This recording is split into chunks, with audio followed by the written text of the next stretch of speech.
The King's Avatar audiobook by Kevin the King's Avatar Volume 1 The Banished Battle God Chapter 81.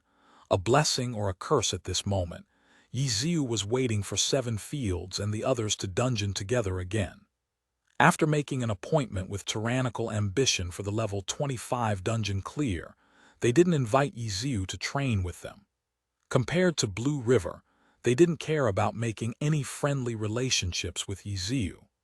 They paid, he worked. It was that simple. With regards to Ye Xiu not being put on the leaderboards after the successful goblin merchant first kill, 7 fields and the others were extremely resentful. But Ye Xiu completely didn't care.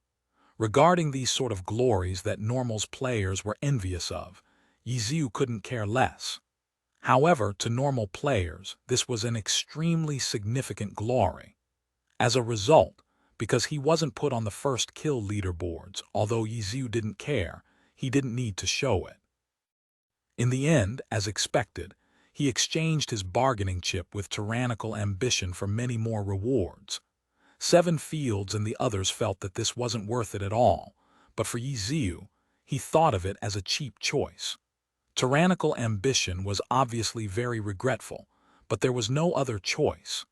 They valued glory even more than normal players.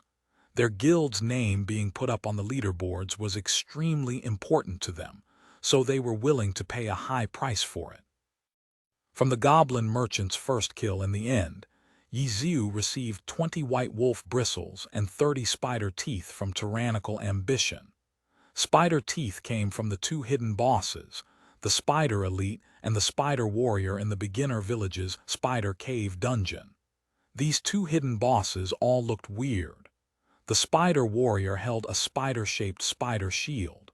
The Spider Elite directly used its 8 legs for boxing. When these 2 hidden bosses were killed, there was a chance for them to drop the spider teeth. Because dungeons could be cleared limitlessly in the beginner village, tyrannical ambition had quite a lot of these sort of materials. 30 spider teeth wasn't anything difficult for them. As for white wolf bristles, those were dropped from Frost Forest's hidden boss White Wolf. In these few days since the server opened, tyrannical ambition didn't have many of these. Last time, Endless Night used 10 of them for nothing. This time they couldn't pay the 20 in full. Luckily, everyone had their dungeon entries renewed, so after killing off the goblin merchant, tyrannical ambition hurriedly formed parties to run Frost Forest dungeon in order to pay off the debt. Inside, all of their cheeks streamed with tears. FCK, exactly who was the one doing the labor? Why did it seem like they were the ones slaving away to pay the debt? The guild leader Cold Knight was even more worried. This Lord Grim really did need a lot of precious materials. As their levels rose, there would be more dungeons and more wild bosses. Was it possible that they needed him to help them every time they wanted to get a new record? This guy's appetite was huge. He was cunning too. He didn't want money, only hidden boss materials. Like this, there was no way they could keep buying him. Even if they could, this situation was burdensome. Were all of the 10th server's leaderboards completely controlled by this single person, especially the wild boss first kills and dungeon clear records? These 2 leaderboards embodied a guild's strength the most. It seems like the 10th server's situation can no longer be controlled, all because of the sudden appearance of this expert. Where did this guy come from? Cold Knight didn't understand. He also went to his guild's headquarters to ask for advice. Every side was like this and ran dungeons while carrying this worry. On that night, the 10th server's first-string players all broke through to level 25. They switched equipment and learned new skills. Their strength instantly leaped 1 level. Although Cold Knight was worried, he had already made an appointment with Ye Xiu for the Frost Forest clear record. Hello, we're all level 25, let's break the record. Endless Night was tyrannical ambition's contact person to Ye Xiu. Oh. Wait a bit, I'm still in a dungeon. Ye Xiu said, you haven't used up all of your dungeon entries, have you? Endless Night started sweating. I still have 1 more. Ye Xiu said, hurry. Endless Night bounced up and down. Why the rush? We don't need a cleric for the clear record. Ye Xiu said. FCK, let me ask you what you need this time. Endless Night said. 10 white wolf bristles, 2 mithril pendants, 1 ice crystal staff. Ye Xiu said. You white wolf bristle maniac. Endless Night cried. Their whole guild ran Frost Forest and with great difficulty barely paid off the debt for their 20 white wolf bristles, and now he wanted another 10. Once Endless Night told the guild leader Cold Night about the white wolf bristles, Cold Night almost flipped the table. Is he looking for trouble? He's intentionally looking for trouble, right? Why does he need so many white wolf bristles? If he wants money, aren't all the materials the same? White wolf fangs, white wolf fur, white witch's tears, ice remnants. Ask him if any of these can replace it. Endless Night immediately asked, and in the end Ye Xiu said extremely magnanimously, "Okay, I'll first take these as mortgage, and then when you guys find enough white wolf bristles we can trade. How about it? What do you want with all these white wolf bristles?" Endless Night looked and saw that this guy wanted these white wolf bristles no matter what. So it seemed like he didn't want these hidden materials for money and wanted them for an actual purpose. To make equipment, Ye Xiu said. Bullsh-t. Endless Night rolled his eyes. These hidden materials' most important usage was for making equipment. If he asked what he was making with them, then he was obviously asking what equipment he was going to make. They were only level 20. It wasn't worth it to make such low-leveled equipment. So if he was going to make equipment, then it would obviously be the highest-leveled ones. In the end, Ye Xiu didn't reply to Endless Night's question. As a result, Endless Night didn't go and question him anymore. He temporarily put down the white wolf bristles matter. The mithril pendants were just toys. They had no value. But Ye Xiu's third request made their balls hurt. Ice Crystal Staff was a level 25 orange equipment. Tyrannical Ambition from top to bottom didn't have one. Orange equipment had an extremely low drop rate. They were extraordinarily valuable and weren't sold in the market. Even low-leveled equipment would sometimes be taken out by high-leveled players to show off because they truly were too difficult to find. Otherwise, how could Endless Night keep shaking his orange crystal cross around? Orange equipment were for those with status. We really don't have an ice crystal staff, Endless Night said. Then let's talk later when you find one. Ye Xiu wasn't in a hurry. He wasn't in a hurry at all. Lord Grimm was only level 21 and there were still plenty of opportunities to set a new Frost Forest clear record. But Tyrannical Ambition was worried. Their first-string players were level 25. If they continued to power level, they would reach level 26. If they broke a record at that level, then it wouldn't count. Ask for something else. Can you ask to mortgage something? Endless Night said. Your crystal cross. Ye Xiu asked. FCK, Endless Night shouted. Ye Xiu wasn't done talking. Your level 20 orange weapon is still a little lacking. How about a few more hidden materials too? Endless Night didn't respond for a long time. He really had invited disaster onto himself. At this moment, he sent a request to Cold Night stating that he didn't want to be the contact person anymore. Whoever wants it can have it. Endless Night hugged his crystal cross and made a clean getaway. Cold Night was unable to make heads or tails of the situation. He could only add Lord Grimm as a friend for himself and ask. Hearing the 3 words Ice Crystal Staff, he also almost coughed blood. We really don't have this, Cold Night cried. Was this expert's help a blessing or a curse? The King's Avatar Volume 1 The Banished Battle God Chapter 82 Chapter 82. A swift dungeon record. The Ice Crystal Staff made Cold Night feel powerless, but it wasn't because he wasn't willing to give it up. Not matter how rare the item was. It was only a level 25 equipment and nothing more. It was only a transition equipment and could only be used temporarily for that level stage. With regards to experienced players, they didn't really care. Thinking of this, Cold Night couldn't help but look down on Endless Night. It was only a level 20 orange equipment, that's all. This guy treated it as a treasure and wouldn't hand it over. He asked him for the reason and he answered that it was good looking, so he wanted to collect it. It's only going to be used for mortgage.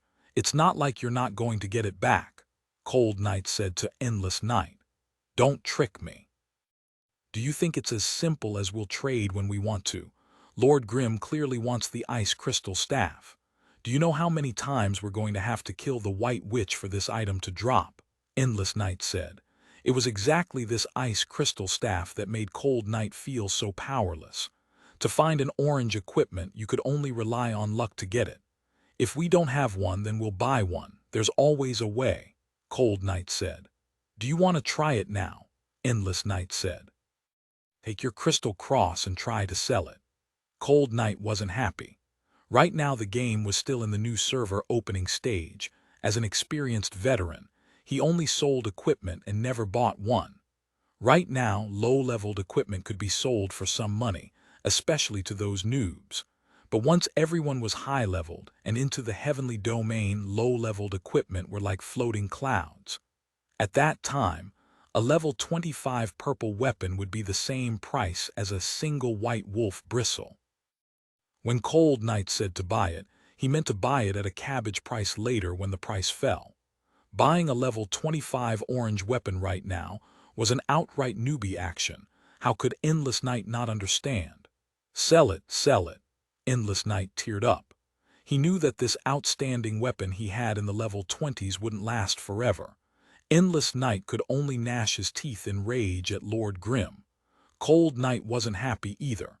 He had a type of willing to sacrifice everything he had feeling. This sort of feeling made him feel terrible. However, for the guild's activity in the new server, their reputation was #1. It was a worthy investment. In the end, these two players relied on this belief to maintain their faith, and they had no choice but to comply. This Lord Grim was too much of a veteran. Although the items he wanted were tricky, it was still within their limits. He didn't demand ridiculous fees like a lion. But the problem was like this. Cold Night was extremely worried about their three great guilds fighting over this Lord Grim. This definitely wasn't something they could do for a long time. After making the deal with Lord Grim, Cold Night also logged out to ask the guild leader for help with his main account. It wasn't that he didn't want to participate in the Frost Forest clear record. It was that he was a FC King Knight, Glory's main tank class. As a result, he was also ignored like Endless Night. Their one knight and one cleric, these two priest classes, were originally the 10th server Tyrannical Ambition's two core characters. Right now they had helplessly become miserable bitches. Seeing Lord Grim running over from outside Frost Forest, he immediately sent out 4 level 25 D-Sirs from Tyrannical Ambition. While the strategy for the dungeon was being explained, Endless Night pinched his mouse resentfully. His clenched hands were drenched in sweat. This is the general idea. Does everyone understand? After Ye Xiu finished explaining, he had confidence that with this sort of full DPS party, as long as they didn't make any mistakes, there shouldn't be any problem in setting a new record. He just didn't know exactly how much they would beat it by. When the 4 DPS players heard this, they were all in a daze. They were just like Blue River and the others when they first heard about using one-wave rush. They all felt it was inconceivable. If there's not problem, let's go. Ye Xiu announced.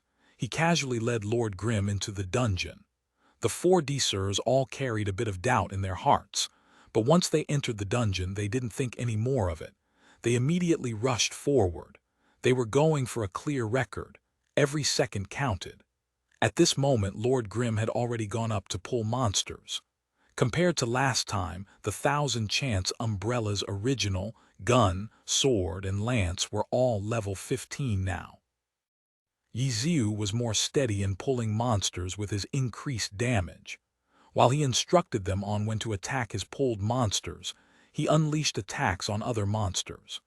The 4 output damage very carefully, afraid to ot. However, they soon discovered that under this person's lead, this sort of problem didn't exist. Did this person understand their damage output better than them? Pulling 20 or so monsters in a one-wave rush made the 4Ders scared witless. But under Ye Xiu's step-by-step instructions, the four quickly took their position, and like Blue Brook Guild, they went from doubt to shock to admiration to excitement. After the first wave of monsters had been killed, everyone glanced at the time. They immediately determined that as long as they didn't make a mistake, the record would certainly be broken. Kill. The four players were as energetic as a rainbow. They were even more excited than Ye Xiu. After all, this record was to be set by tyrannical ambition. Ye Xiu didn't care at all about this and continued to carry out his work. Endless Night and the others were also running dungeons with other tyrannical ambition players. However, none of them were thinking about themselves. They were all thinking of that record-setting party. From time to time, Endless Night looked at the time. In an instant, 10 minutes had passed. Their team was also a level 25 party, but seeing their current progress, it wasn't possible for them to break the record. Not knowing where that other party was at, Endless Night couldn't help but think about it. He was extremely curious, but he didn't want to ask, afraid that his message might mess up their concentration. As for the other members, they chatted while killing monsters. Their main topic was on Lord Grimm, this mysterious expert. In a flash, 5 minutes passed. The record-setting party had already been in the dungeon for 15 minutes. Endless Night became even more anxious. He couldn't help but open up the dungeon leaderboards and look. The current record was still that 20, 24, 11 record. Currently, their players' strength had increased substantially. After these 15 minutes, the record could be newly set at any time. Clear.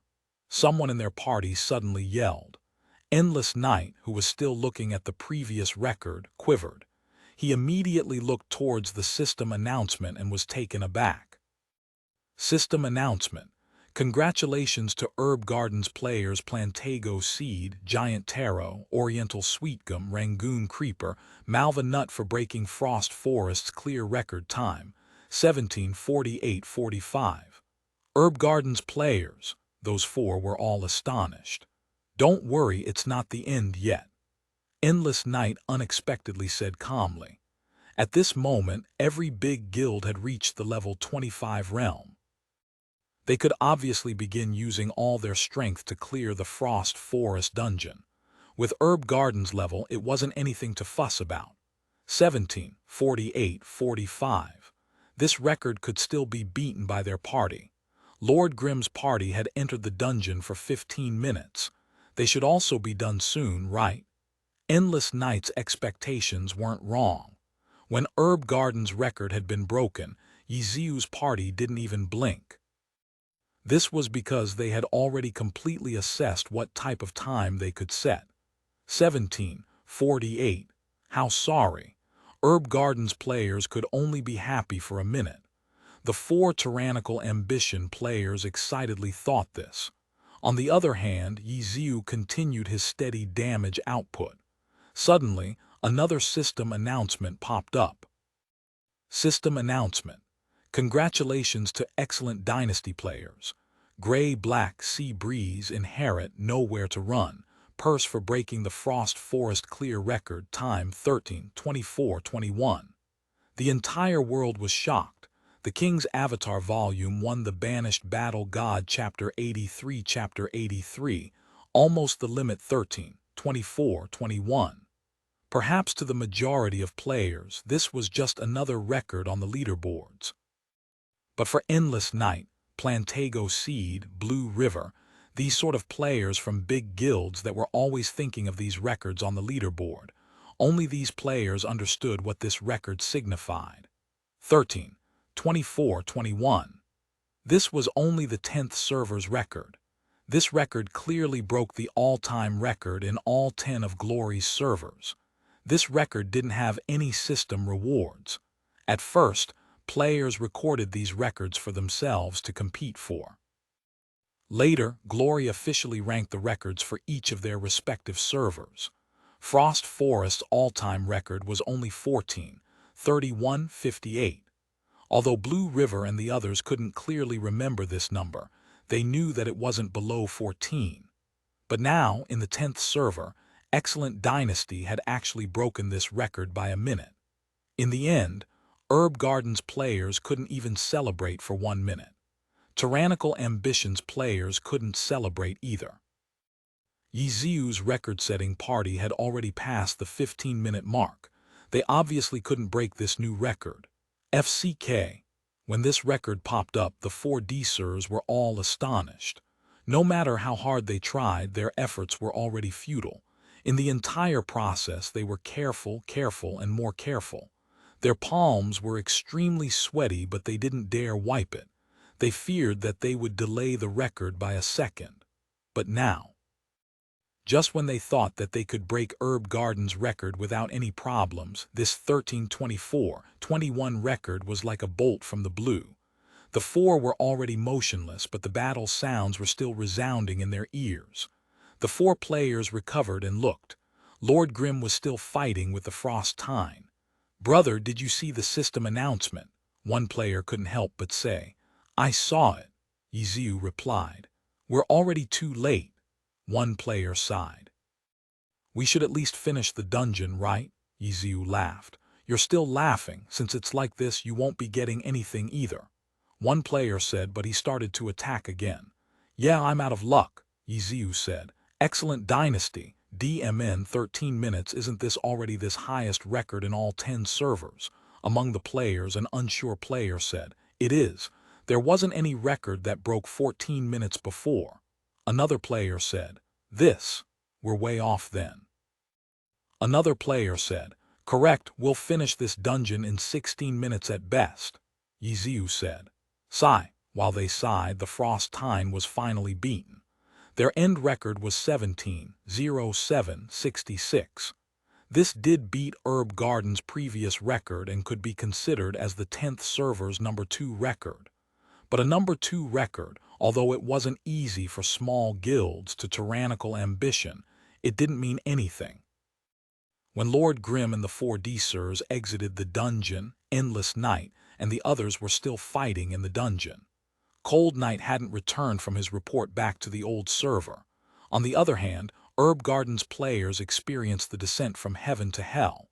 They had just been celebrating their new record when a new record beat theirs by 4 minutes. It felt like they had been slapped in the face. This wasn't over yet, though. In another moment, Lord Grimm's party beat their record again. Herb Garden's efforts looked meaningless. At this moment, Plantago Seed received a message from Blue River. "What a tragedy, a tragedy. FCK 13 minutes. How the FCK did they do that? Who's in Excellent Dynasty?" Plantago Seed didn't notice Blue River's taunt. Instead, he discussed with this expert how such a record was possible. Excellent Dynasty. Blue River didn't reply to Plantago Seed's message. He only pondered over this guild name. He wasn't unfamiliar with this guild. It was a level lower than the 3 great guilds, but Excellent Dynasty was still a distinguished guild. And this was only its current form. In the past, it was once the most glorious guild. In that time, the Excellent Era Club swept the Professional Alliance, dominating the pro scene for 3 years. Correct, Excellent Dynasty. The professional club that backed them was Ye Xiu's former team, the Excellent Era Club. The Professional Alliance was the peak in Glory's community.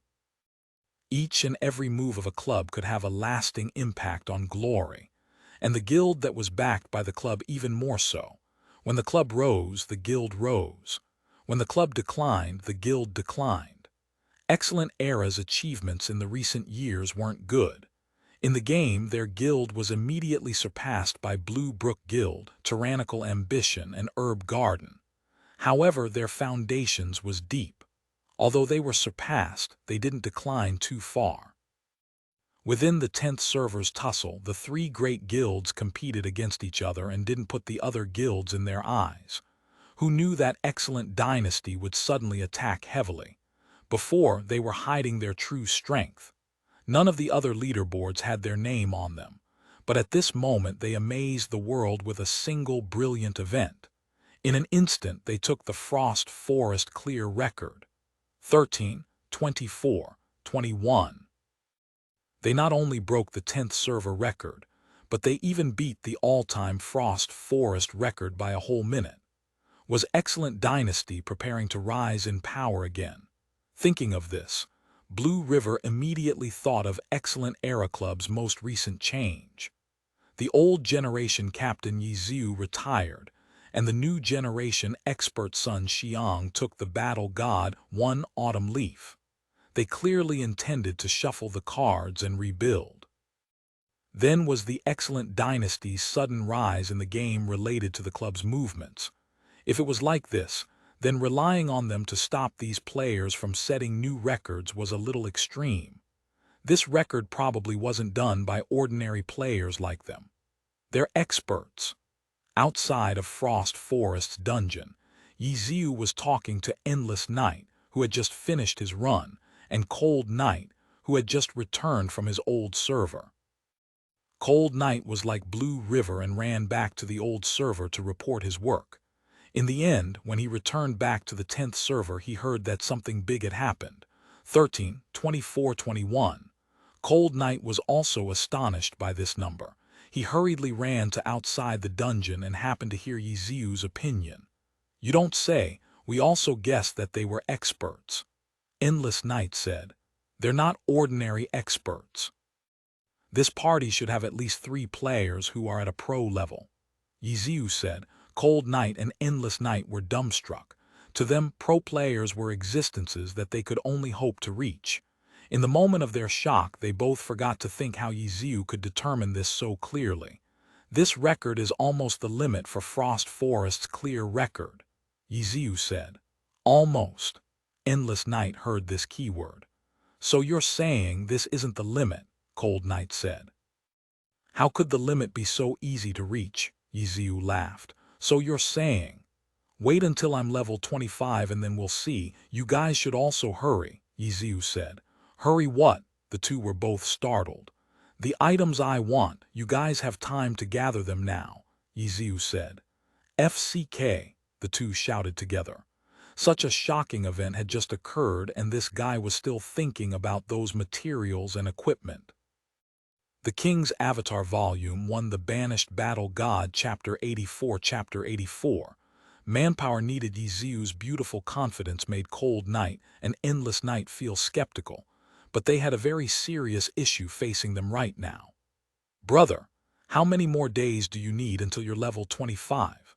We can't stay at level 25 forever to wait for you, Cold Night said. Lord Grimm was now level 21, and he wasn't madly leveling for 24 hours. It would take him 3 or 4 days to get to level 25. Cold Night definitely couldn't waste these 3 or 4 days. Their elite members would definitely pass level 25. The opposing party has 3 or more pro-level players, Ye Xiu said. After Cold Night and Endless Night heard this, they waited a bit for a follow-up. But in the end, they only heard this statement without anything behind it. Just when Cold Night was about to ask, Endless Night already jumped up and yelled, FCK, so you're saying our skill levels aren't good enough? Because Endless Night had been excluded several times from the elite party due to him being a cleric, he had unfortunately raised a habit of self-doubt. At this moment, Endless Night had already understood what Lord Grimm was implying. To break a normal record, then you guys are fine. But this record would only be possible if you had an orange equipment party of level 25s, Ye Xiu said. An orange equipment party in the new server was clearly a fantasy.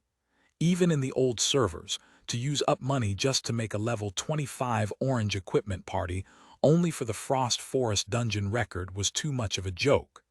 After all, this was only the lowest level dungeon.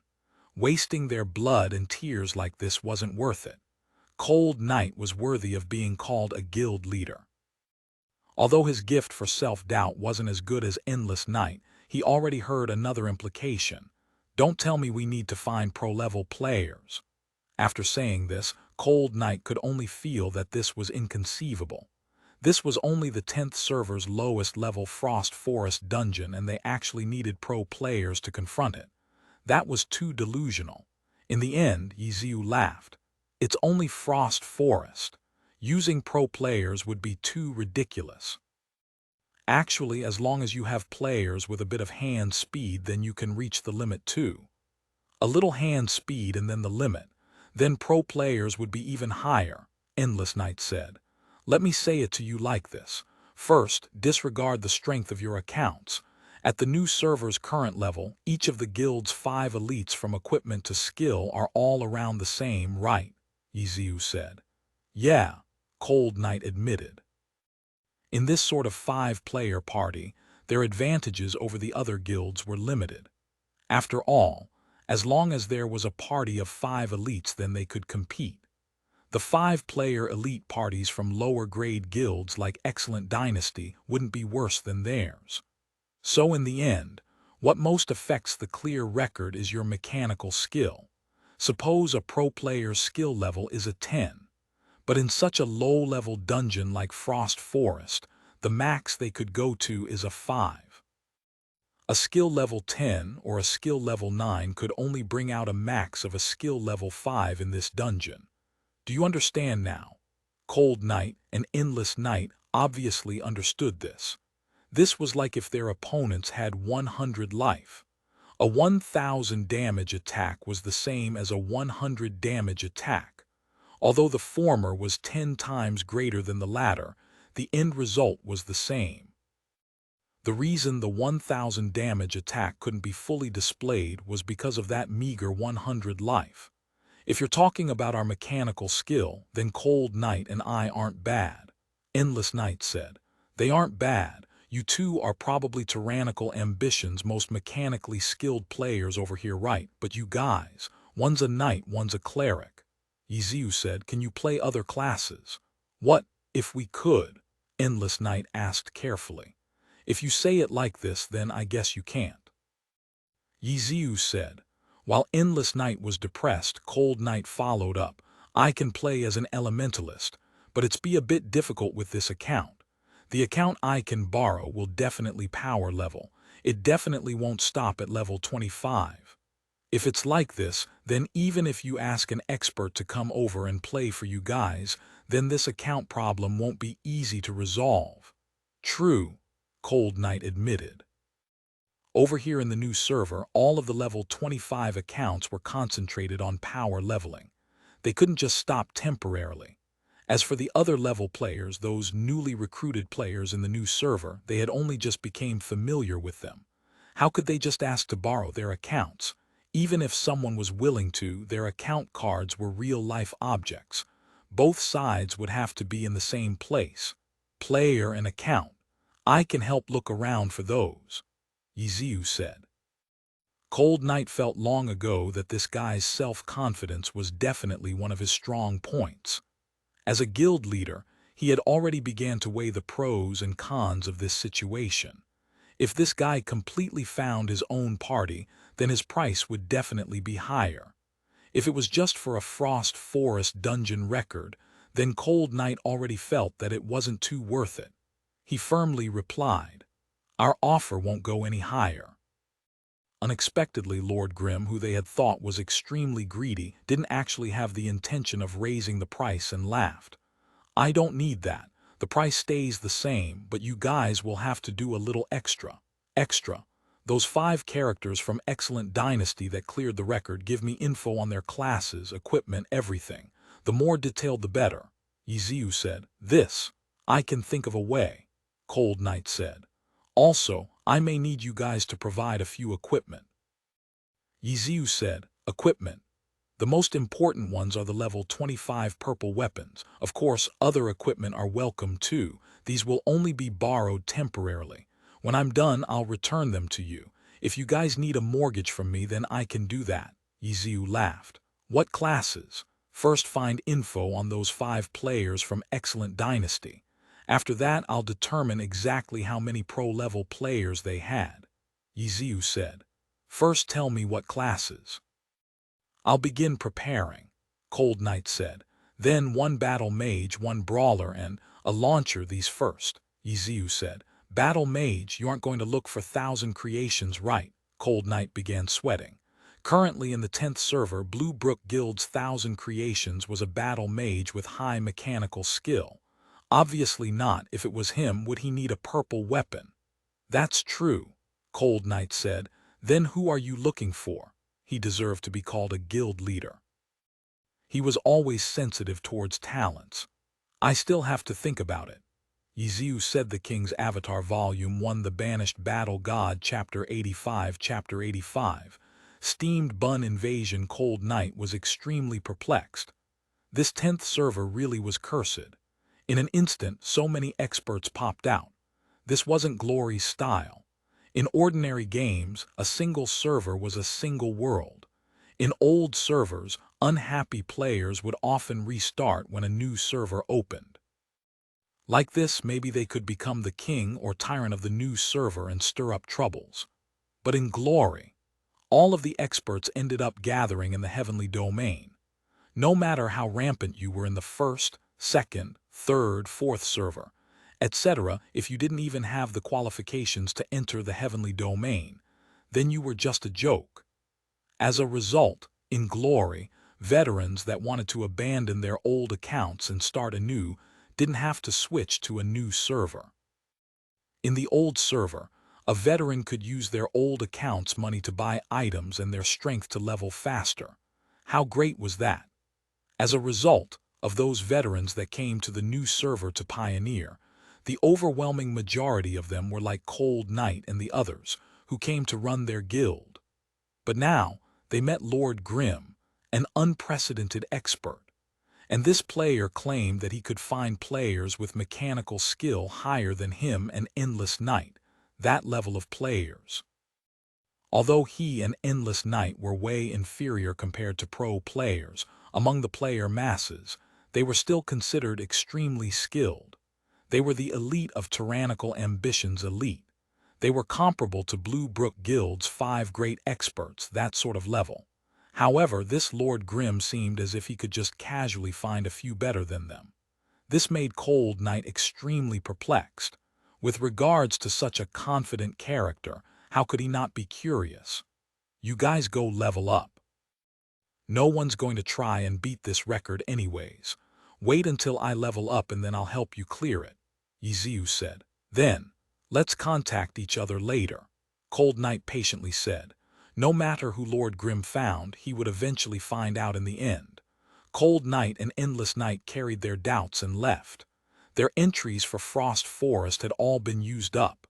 They could still do Boneyard though. Ye Xiu's Lord Grimm was only level 21 and couldn't enter Boneyard. Right now, he could only complete quests and clear monsters to level. While he went to a place to level, Ye Xiu opened up his friends' list and yelled out to Steamed Bun Invasion.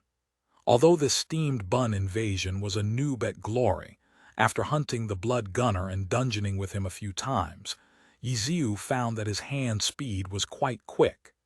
His situation was a bit similar to Tang Ru's. He wasn't familiar with Glory, but he had the hand speed for it. In comparison, although Steamed Bun Invasion's hand speed wasn't as fast as Tang Ru's, his coordination was better. Seeing how crazily enthusiastic he was towards Glory, this hand speed was most likely practiced through playing games. At this moment, Steamed Bun Invasion was still in the Frost Forest dungeon with 7 Fields and the others. Ye Xiu had done his last run with Tyrannical Ambition's players. 7 Fields and the others randomly added another person for their last run. In such an ordinary party, with their ordinary characters, ordinary equipment and ordinary coordination, their dungeon clearing speed really was too ordinary. They almost needed 30 minutes to clear it. Steamed Bun Invasion had a high hand speed. That wasn't wrong, but the fact that he was still a Glory noob couldn't be ignored. As a result, his display of strength was greatly related to the leader's leading skills. With outstanding leading to replace his own thinking, instructing him on his position and damage, only then would his full strength be displayed. Right now, their party's leader was 7 Fields. He was only an experienced player and couldn't even be considered an expert. Ah God, we're still in a dungeon. Is there anything you need? steamed bun invasion replied quickly. While in a dungeon, while fighting monsters, he could swiftly reply back. This was one indicator of hand speed. I'm done. In a bit I'll come look for you for some business. Ye Xiu replied. It looked like your name wasn't on TV, steamed bun invasion said. Yeah, I failed, Ye Xiu said. Ah, what a pity. First finish your dungeon, let's talk later. Okay. Ye Xiu had chatted with Cold Knight for a long time after exiting the dungeon, so Seven Fields and the others should almost be done with their dungeon too. In a short while, 5 players exited the dungeon, depressed and dejected. Without Brother Expert overseeing them, Seven Fields and the others were extremely unsatisfied with their efficiency, but were also helpless to improve their situation. Even though they saw how Brother Expert led them, there was no way that they could copy him. This situation was similar to how the 3 great guilds couldn't copy Ye Xiu's one-wave rush. Blue River and the others obviously understood how to use one-wave rush to fight. However, they also had no way to copy it because they had no way to achieve the skill level needed to be the core player. Brother Expert, that random player from Seven Fields' party, immediately left while the remaining 4 greeted Ye Xiu. They had also heard of his failure to set a new record. When they were still in the dungeon, they checked the record leaderboards. They saw Lord Grimm's name in the second-place party. The difference in time between theirs and the first-place parties wasn't small. Seven Fields and the others guessed that Brother Expert wouldn't be feeling too good, so they only greeted and didn't say anything else. Right now, the situation for the Frost Forest record has changed. In order to break the record, then I need a party with some skill. Ye Xiu said. Definitely not us. Seven Fields started sweating. He clearly knew about his own skill. Their skill wasn't even comparable to the elites of the big guilds. What do you think of Steamed Bun's skill level? Ye Xiu said. Steamed Bun. Seven Fields, sunset clouds, drifting water each sent an appalled emoticon. Finally, they said, Steamed Bun doesn't really know how to play. Steamed Bun Invasion copied them and sent each of them an appalled emoticon. Yeah, he doesn't really know how to play, but Steamed Bun's hand speed is very quick, Ye Xiu said. Really? Seven Fields and the others doubted. They hadn't noticed it. Yeah, this is true. My hands are very quick. How did God know? Steamed Bun Invasion was amazed. I could see it, Ye Xiu laughed. Actually, because of Steamed Bun Invasion's unfamiliarity with the game, it wasn't easy for him to display his hand speed. But who was Ye Xiu? He was textbook-level player who couldn't be more familiar with glory. Relying on a few particular actions, he could determine a player's reaction speed and hand speed. The things he could see weren't things ordinary people could see. My hand speed is pretty good, but you feel like you can't put it to use. Right. Steamed Bun Invasion immediately followed. Come with me tonight to clear monsters. Let me teach you, Ye Xiu said. Okay, Steamed Bun Invasion said happily. Brother Expert, teach us too, Seven Fields and the others blurted out. Do you guys still need me to teach you? You guys only need to improve your hand speed, Ye Xiu said. Seven Fields and the others' cheeks streamed with tears. We've been practicing the entire time. I can't avoid saying it. Sometimes there's something called natural talent that makes strange things happen, Ye Xiu said. Seven Fields and the others cried. Brother Expert, we already know you're very tactful, but why does it seem like you're being so direct? We can go together then. Those without talent can only rely on hard work.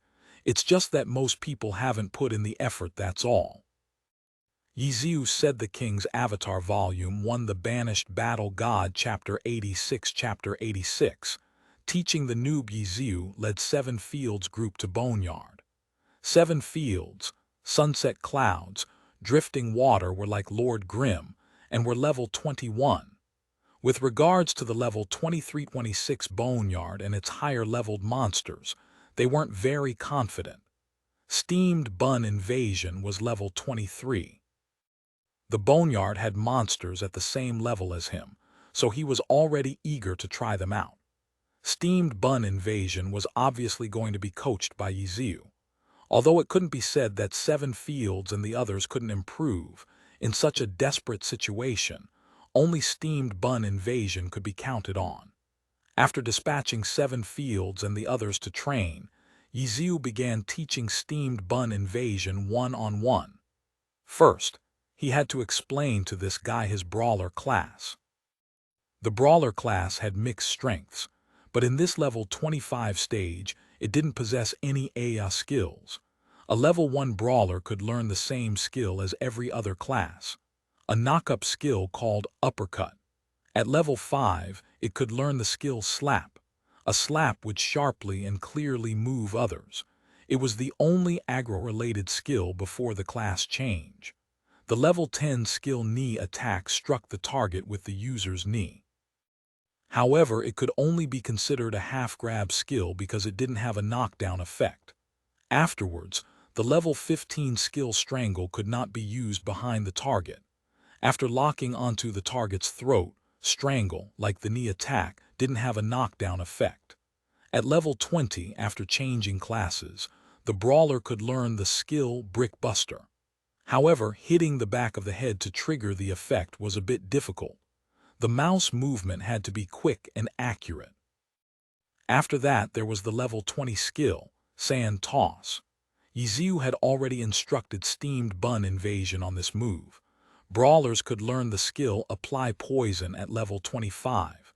It would apply poison to the user's weapon. Afterwards, attacks could poison the target. However, this poison didn't last. It was a one-time additional damage that ignored defense. Currently, the level 23 steamed bun invasion couldn't learn it, so Ye Xiu didn't talk about it. Steamed bun invasion had already learned about different methods on how to use the above skills with normal attacks from his own experience. So Ye Xiu first instructed him on the hidden effects of all of these skills. For example, how slap could hit twice. When knee attack was used as a back attack, it could knock back the target. When strangle was used, the opponent would have his or her defense reduced by half. None of these things were written in the skill tooltip and could be considered hidden effects. While steamed bun invasion was engrossed in the game, he didn't check any guides, so he didn't know. If you don't understand anything, why'd you pick this class? Ye Xiu asked him. In the end, the guy told him that he just randomly learned skills when he was still unspecialized. And later, he felt that the brawler's slap, knee attack, and strangle were all commonly used attacks when he fought in the streets. So he immediately felt that this class was very moving. When he was moved to the extreme, he changed classes in satisfaction. This answer made Ye Xiu sweat a little, but he had already changed classes, so there was nothing he could do. After instructing him hand-to-hand, steamed bun invasion, who already possessed high hand speed, improved at lightning speed, playing extremely well. Ye Xiu was now only worried about one problem. With this guy's passion for gaming and the fact that he was already 2 levels higher than him, this guy won't reach level 26 before he gets to level 25 right. This problem was extremely serious. Ye Xiu felt that he had to talk about it with steamed bun invasion. Steamed bun, how long has it been since you last slept? Ye Xiu asked. I'm not tired. Steamed bun invasion was happily clearing and slapping monsters. You should probably rest. I found a few guides for you. They all talk about brawlers. You can take a look at them, Ye Xiu said. I'll look at them when I eat. Steamed bun invasion. Even if you keep leveling like this, you're not going to be able to catch up to the big guild's players. Those all have several people playing on one account, so they level every day without resting, Ye Xiu said. Steamed bun invasion showed his disdain. That's stupid. More people, more strength. So don't try to compete with them by yourself. Relax and slowly level. The most important thing is that if you level so quickly, you'll be level 26 in a flash. How am I supposed to look for you so we can set a dungeon record together? Ye Xiu finally said his main point. Why not? Steamed bun invasion really was too much of a noob. He didn't even know how dungeon records worked. Ye Xiu could only explain it to him. Afterwards, steamed bun invasion couldn't help but fall into confusion. He wanted to quickly level, but also wanted to set a new record and go up on TV. Seven Fields and the others were summoned by Ye Xiu to be lobbyists for him and persuade steamed bun invasion. These three also did their utmost to explain to steamed bun invasion that in glory, levels were like floating clouds. Going up on TV, going up on the leaderboards were the most majestic goals in glory. The pile of players bombarded him one after another. Finally, steamed bun invasion reluctantly accepted. Okay then I'll try to slow down. God, how many days do you need to level? I'll be quick. Ye Xiu said, oh right, don't join a guild in these few days. Okay. Finally, he settled the matter with steamed bun invasion. Ye Xiu let out a sigh. Dealing with this noob wasn't easy. No matter how you said it, he wouldn't listen to you. Being a noob was also a type of strength. Steamed bun invasion, who had a difficult time accepting that he had to level slower, couldn't kill too many monsters. If he didn't, he'd be bored. Killing too quickly wasn't good, but killing too slowly was boring.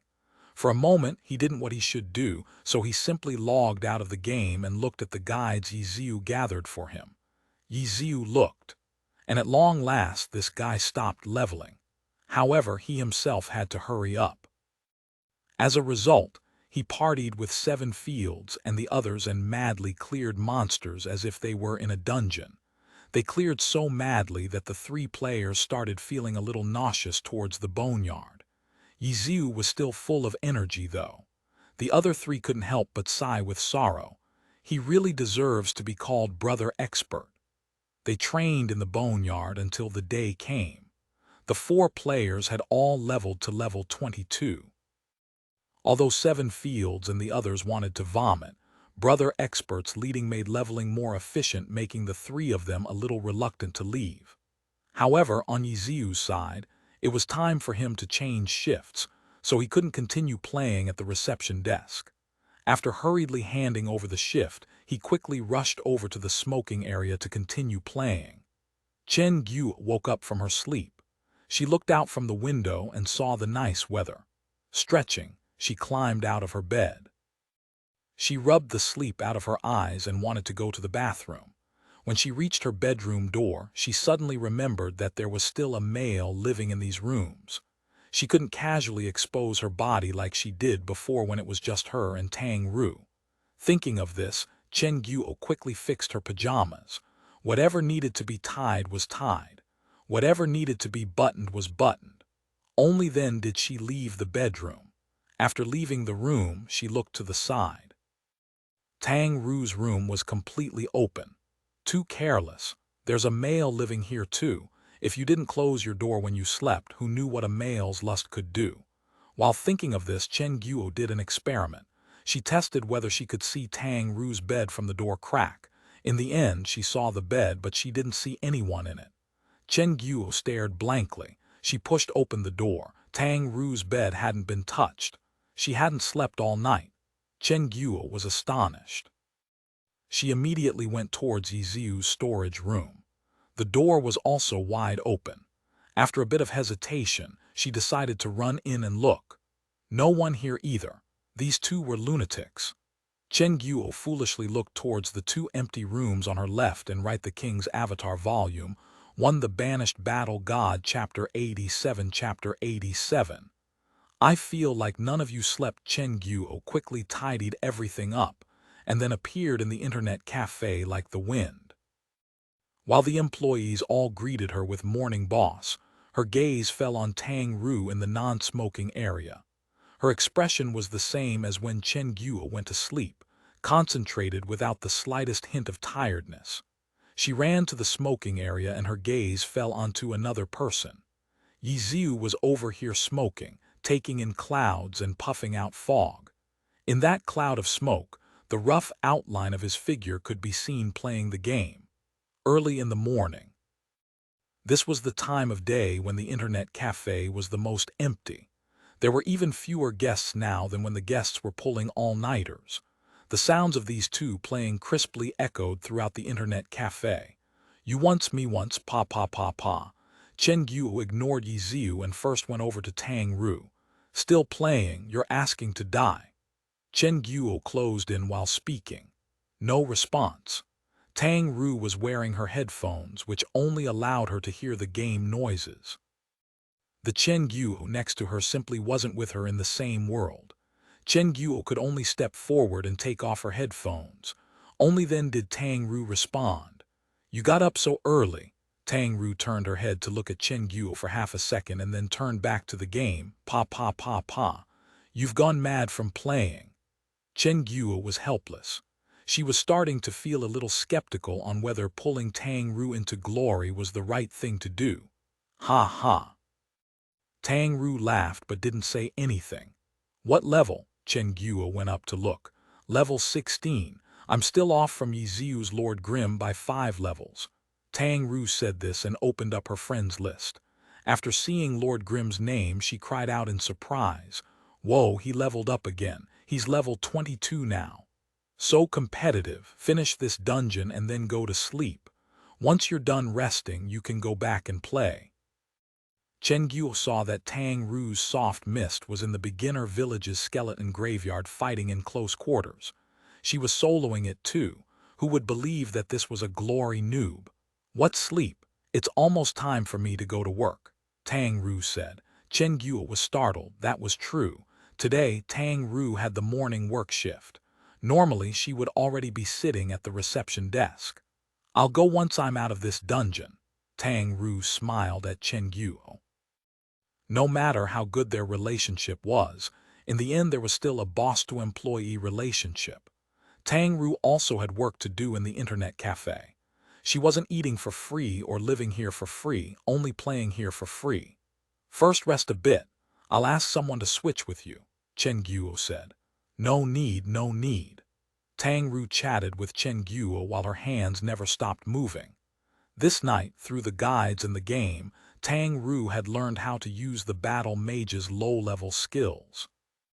Tang Ru had improved a lot and was already different from before, not completely relying on reaction speed and hand speed to play. Okay. Under Chen Guo's watch, Tang Ru's soft mist soloed the Spider Cave's final boss. After logging out of the game and shutting off the computer, she immediately headed towards the reception desk. Chen Guo silently followed her, and then when she reached the reception desk, Tang Ru had already logged back into the game. We should at least eat something, right? Chen Guo said. You haven't eaten either, thanks. Tang Ru laughed as if she had won a favor. I don't know what to say. Chen Guo forced a smile. She went out to buy breakfast and then returned to give Tang Ru a portion. She even brought a portion for Ye Xiu. Ah, boss, you're too kind. Ye Xiu took the breakfast and said, I didn't help put a blanket over you yesterday night. Did you sleep well last night? Both of you are mad. Chen Guo thought of the rooms that clearly had 3 people living in them. But when she woke up, she found that she was the only one there. Oh, little Tang didn't sleep either, Ye Xiu said and opened up his friend's list to check. Sure enough, Soft Mist was still online. You didn't know? Chen Guo stared blankly. Don't tell me these two didn't say anything to each other over the entire night. Tang Ru was chasing after this guy's level, but this guy actually didn't know at all. I didn't notice. Perfect. I still have something I need to talk with her about. Ye Xiu took his breakfast and ran to look for Tang Ru. At this moment, Tang Ru was eating her breakfast while looking at a battle mage guide. Seeing Ye Xiu come over, she immediately swallowed the food in her mouth. After wiping her mouth, she nodded her head and said hello. What level are you? Ye Xiu asked. Level 16. How quick, hurry up and get to level 25. There'll be something fun to do, Ye Xiu said. Oh, what thing? Tang Ru asked. Have you seen the Frost Forest clear record? Ye Xiu asked. I saw it. It looks like your record was broken, Tang Ru said. She followed the records pretty closely because she had originally wanted to surpass Ye Xiu. But in the end, she didn't think that someone had already beaten that night. One of them was even Ye Xiu's own party. Tang Ru saw Lord Grimm's name on the second-place party. It was a much better time than his original one, too. It didn't only beat my record. It's the highest clear record in all 10 of Glory's servers. Ye Xiu said. You want to take it back, Tang Ru said. Yup, fun, right, Ye Xiu said. If you take it back and then I beat yours, that'd be even more fun, Tang Ru said. When were we enemies? Ye Xiu didn't know whether to laugh or cry. It looked like this sister really did want to beat him. Ha ha, Tang Ru laughed. When you get to level 20, try out the dungeon for yourself first. It looks to me like you're looking down on this record too much, Ye Xiu said. I was just kidding. The highest record in all 10 of Glory's servers must be amazing, Tang Ru said. Oh, then hurry up and level then. Ye Xiu let out a sigh. He was worried that this girl might be a bit too conceited. Okay, Tang Ru nodded her head. Are you sleeping tonight? Ye Xiu asked. Hey, you two are going too far. Chen Gu suddenly jumped out to interrupt them. After hearing this, it looked like these two weren't going to sleep. Did they need to play so crazily? Relax, boss. It won't interfere with work, Ye Xiu said. No good, the internet cafe's computers are all mine. I won't let you play on them, Chen Gu said unreasonably. Ye Xiu let out a sigh. He knocked on the reception desk. Little Tang, open up a membership card for me. Tang Ru was startled, but then immediately went to do it while mumbling to herself. Then I'll open up one too. Chen Guo fell apart. She really was going to die from anger. The more irritating part was that Tang Ru was also going to follow what he said blindly. She's ruined. She's only played Glory for a day and she's already ruined. I won't care about you guys then. Chen Gu ran off in anger. Cough, hurry up and level. Ye Xiu didn't mention the membership card and told Tang Ru to take care. He went back to the smoking area to continue struggling. Tang Ru's morning shift went from 7 in the morning to 3 in the afternoon. Business in the morning was relatively slow, so she wasn't very busy and could still play. In the afternoon, guests gradually began to flow in. The reception desk was a bit too busy for her. She could only play the game on and off, but she still continued to persevere. However, Ye Xiu stopped when it was noon. He ran over to check on Tang Ru and saw that she was still playing even under such busy conditions. It really wasn't easy. You're really not going to sleep? Ye Xiu asked. I have the morning shift. I don't get off until 3, Tang Ru said. Okay, Ye Xiu replied. You still have to pay attention to your sleep. Physical strength greatly influences your ability to play too. The King's Avatar Volume 2, The Beginnings of the Thousand Chants Umbrella, Chapter 88. Chapter 88, Glory League between Ye Xiu and Tang Ru. One of them went asleep after lunch, while the other went to sleep after the 3 o'clock shift. When dinner arrived, neither of them were there. Chen Guo angrily annihilated her dinner with the other employees. She originally didn't want to leave either of them food, but after eating midway, she gave in to her soft-heartedness and in the end, she left the two of them food. At 8 o'clock at night, Ye Xiu, with 8 hours of sleep, woke up like a machine. After smoking a cigarette, he went to rinse his mouth and wash his face. He then left the room and headed downstairs.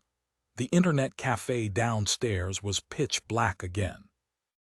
It was the same as when Ye Qiu's retirement was announced. Ye Xiu was startled.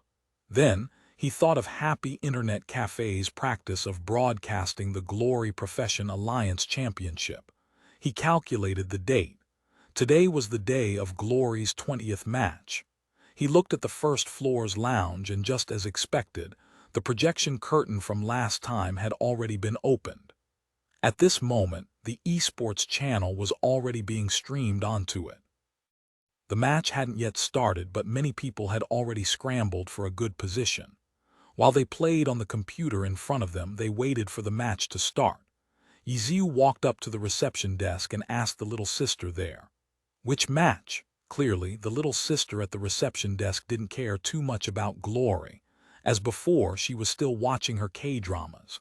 However, as part of an internet cafe, she knew what should be known. Excellent eras. Ye Xiu nodded his head. He understood very well. The Glory Professional Alliance had a total of 20 clubs. The 20 teams fought each other one-on-one. The 10 matches were held at the same time. The TV channel was limited in how much it could show at once, so they usually only broadcasted the most important match. But as an esport, the true broadcasts were on the internet. On the internet, all 10 matches were streamed at the same time. The spectators could freely choose which match they wanted to see. Happy Internet Cafe and Club Excellent Era were in the same city, so most of the people here naturally supported their hometown's team. Happy Internet Cafe mainly broadcasted Excellent Era's matches. Now that Ye Xiu retired, although the supporters were sad, their support for their club didn't change. The newly introduced expert, Sun Xiang, made them feel even more expectant. They hoped that Excellent Era could rise from their slump in the previous season. Currently, as the second-to-last place team, they were still quite far from getting a playoff spot. But the season was just a bit over halfway through, so everyone still had hope that some miracle would happen. The matches all started at 8:30 p.m. There were still 10 minutes until they started. After Chen Yu attended to all of the guests, she came over and saw Ye Xiu at the reception desk. "Boss." Ye Xiu immediately said hello. "I left you some food," Chen Yu said. "Thanks." Ye Xiu went to go get food to eat. Broadcasting Excellent Era's match, Ye Xiu chatted with Chen Yu while eating food. "Yeah." Chen Yu nodded her head. "Who are they against?" Ye Xiu asked. 301, Chen Yu said. "Oh." Ye Xiu nodded his head. With regards to the pro teams, he obviously knew more about them than Chen Yu. 301 was the short form for Team 301 Degrees, a part of Club 301 Degrees. They were an old team in glory. They kept their rankings in the middle with a steady performance. Although the team didn't have a powerful account like the Battle God One Autumn Leaf, the 6 main accounts had equal strength. Among the 6 characters that the team captain Yang Kong controlled, the assassin scene killer possessed silver dual swords, chaotic winding shadow swords. He played shrewdly and ruthlessly, a troublesome opponent. In the league's first half, Excellent Era had been bullied around by everyone. But now that a new expert had come, they clearly showed their intent to rise again. It was Sun Xiang's first match since he joined the team, yet the TV channels all chose to broadcast this. 8:30. The matches began on time. Ye Xiu had already madly annihilated his dinner. The atmosphere in the internet cafe began to heat up. Everyone boldly discussed their opinions on the upcoming match and arrogantly commented on their predictions. Ye Xiu looked to Chen Yu, who was also extremely excited. She was worthy of being called one of Glory's most devoted fans. The 20th match of the Season 8 Glory Professional Alliance Championship, 301 Degrees versus Excellent Era. A title appeared on the broadcast. The commentator spurred the mood by shouting as if he were wailing like ghosts and howling like wolves while introducing today's honored guest, Li Yibo. So it's Li Yibo. Ye Xiu didn't need any introduction.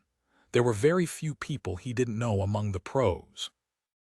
Li Yibo was a former pro player, but he retired 4 years ago. His skill level in the professional circle was also considered top tier, and he was very good at networking. When he was a pro player, he established a good relationship with the media. After retiring, he immediately became an honored guest among the professional commentators. He had already been doing this for 4 years. At this moment, immaculately dressed, Li Yibo was chatting leisurely in front of the camera and commentated on the 2 teams. The recent change in Excellent Era was obviously the focus point, and talking about Ye Xiu's commemoration obviously couldn't be avoided. With a solemn expression, Li Yibo recalled a story between Ye Xiu and himself back in the days. Hearing this, Ye Xiu was dumbstruck. "UFC-ker, you and I only said a total of 10 words to each other. Make it up. Keep on making it up." Calm and composed, Li Yibo made up the entire story. With just a look, it was obviously a script he prepared beforehand. Soon after, he randomly chatted with the commentator for a bit, and then the match officially began. 301 Degrees versus Excellent Era. Individual match, Round 1, Player Introduction. 301 Degrees player Gao Jai, character, Stellar Sword. The internet cafe was filled with hissing sounds. There were even curses thrown in there. With regards to the loyal fans, any opponent was an enemy.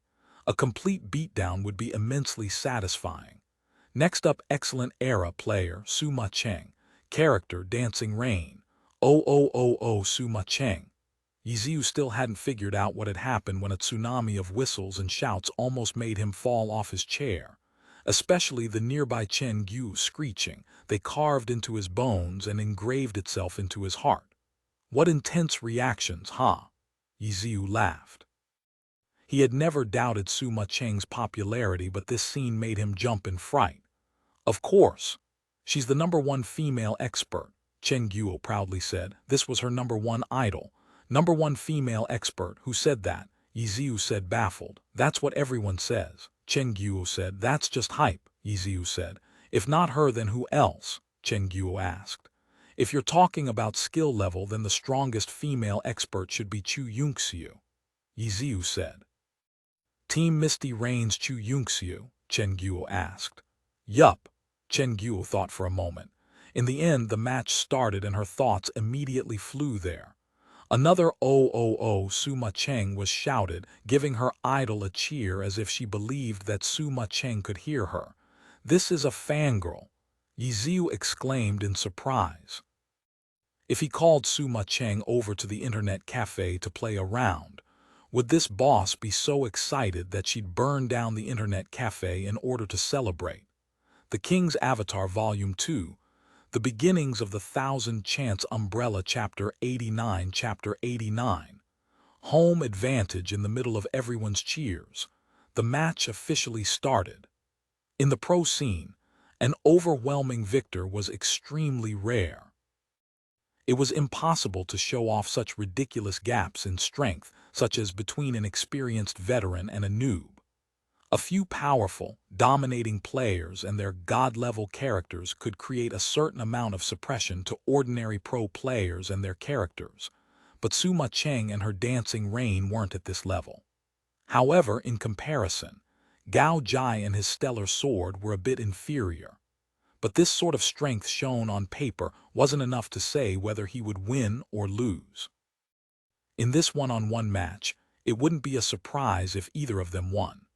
Their performance on stage could either increase or make up for the gap between their strengths on paper. When all was said and done, in the end, this was a player-oriented competition.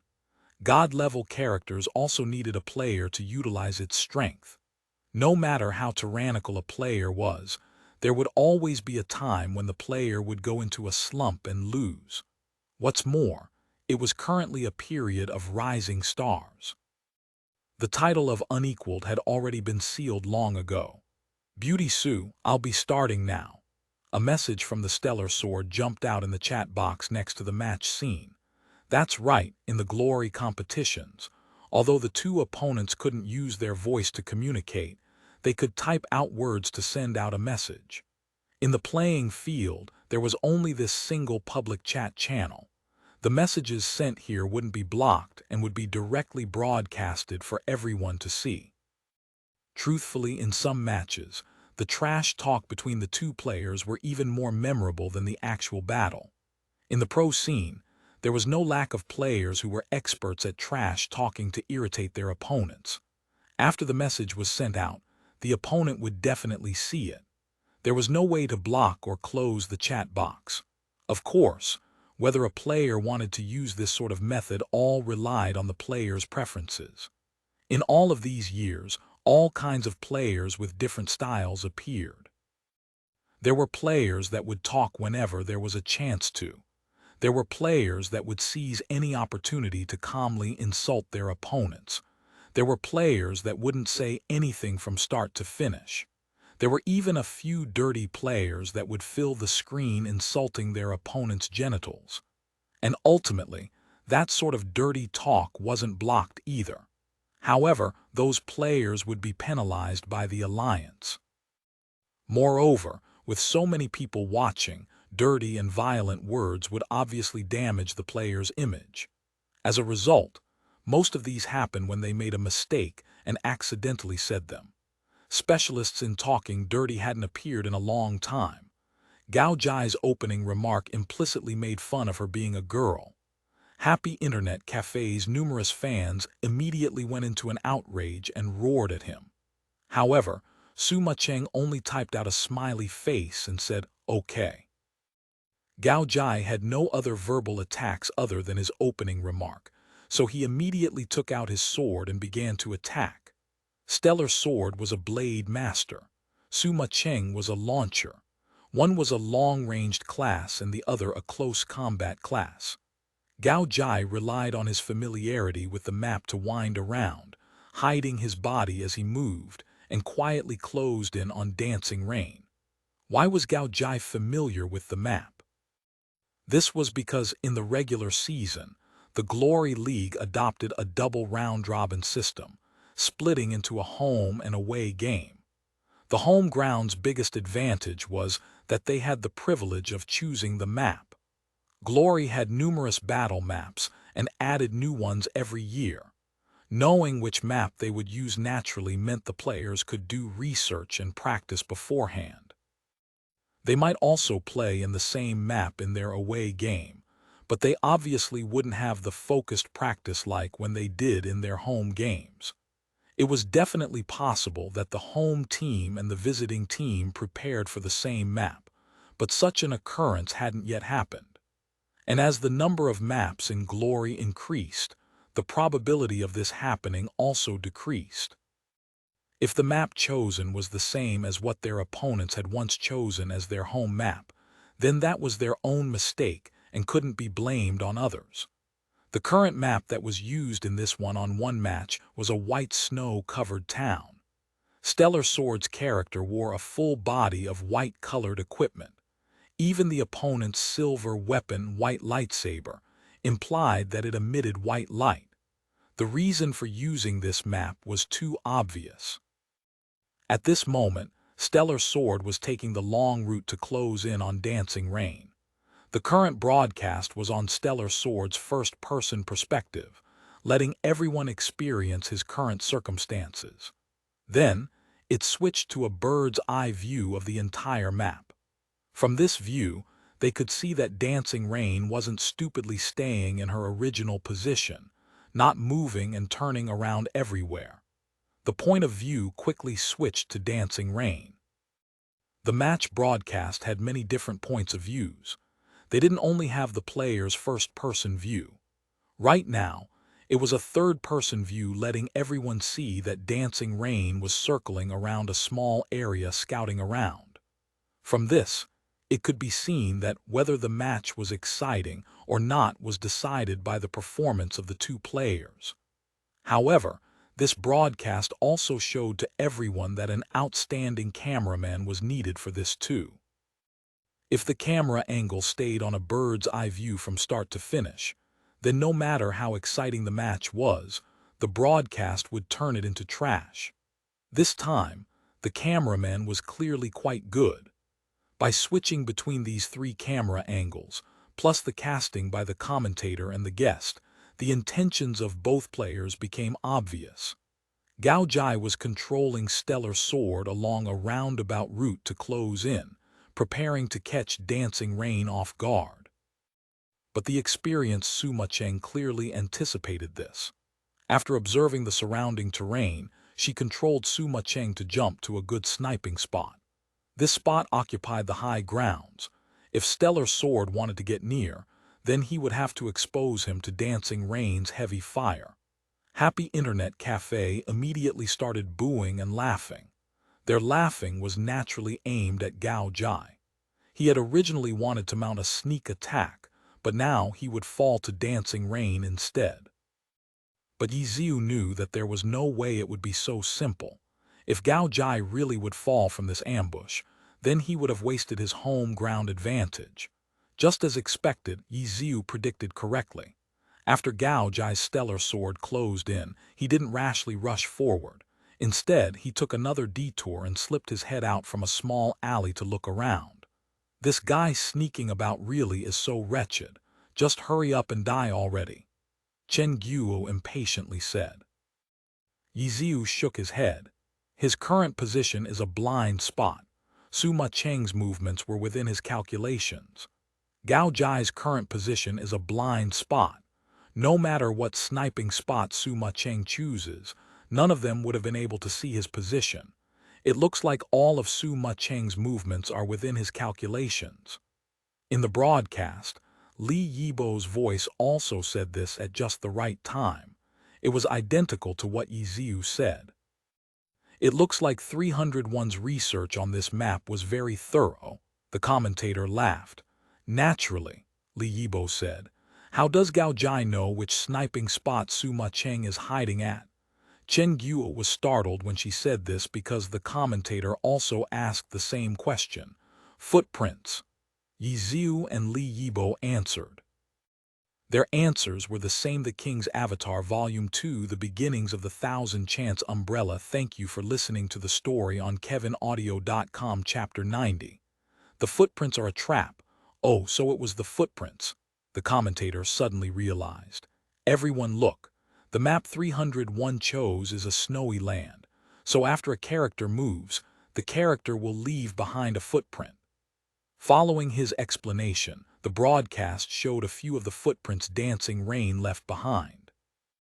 But if he goes out to check the footprints, then he'll expose himself to dancing rain's fire, the commentator felt. So look here. Stellar Sword began moving while Li Yibo explained. Gao Ji should be going to a footprint where Sima Cheng can't see him.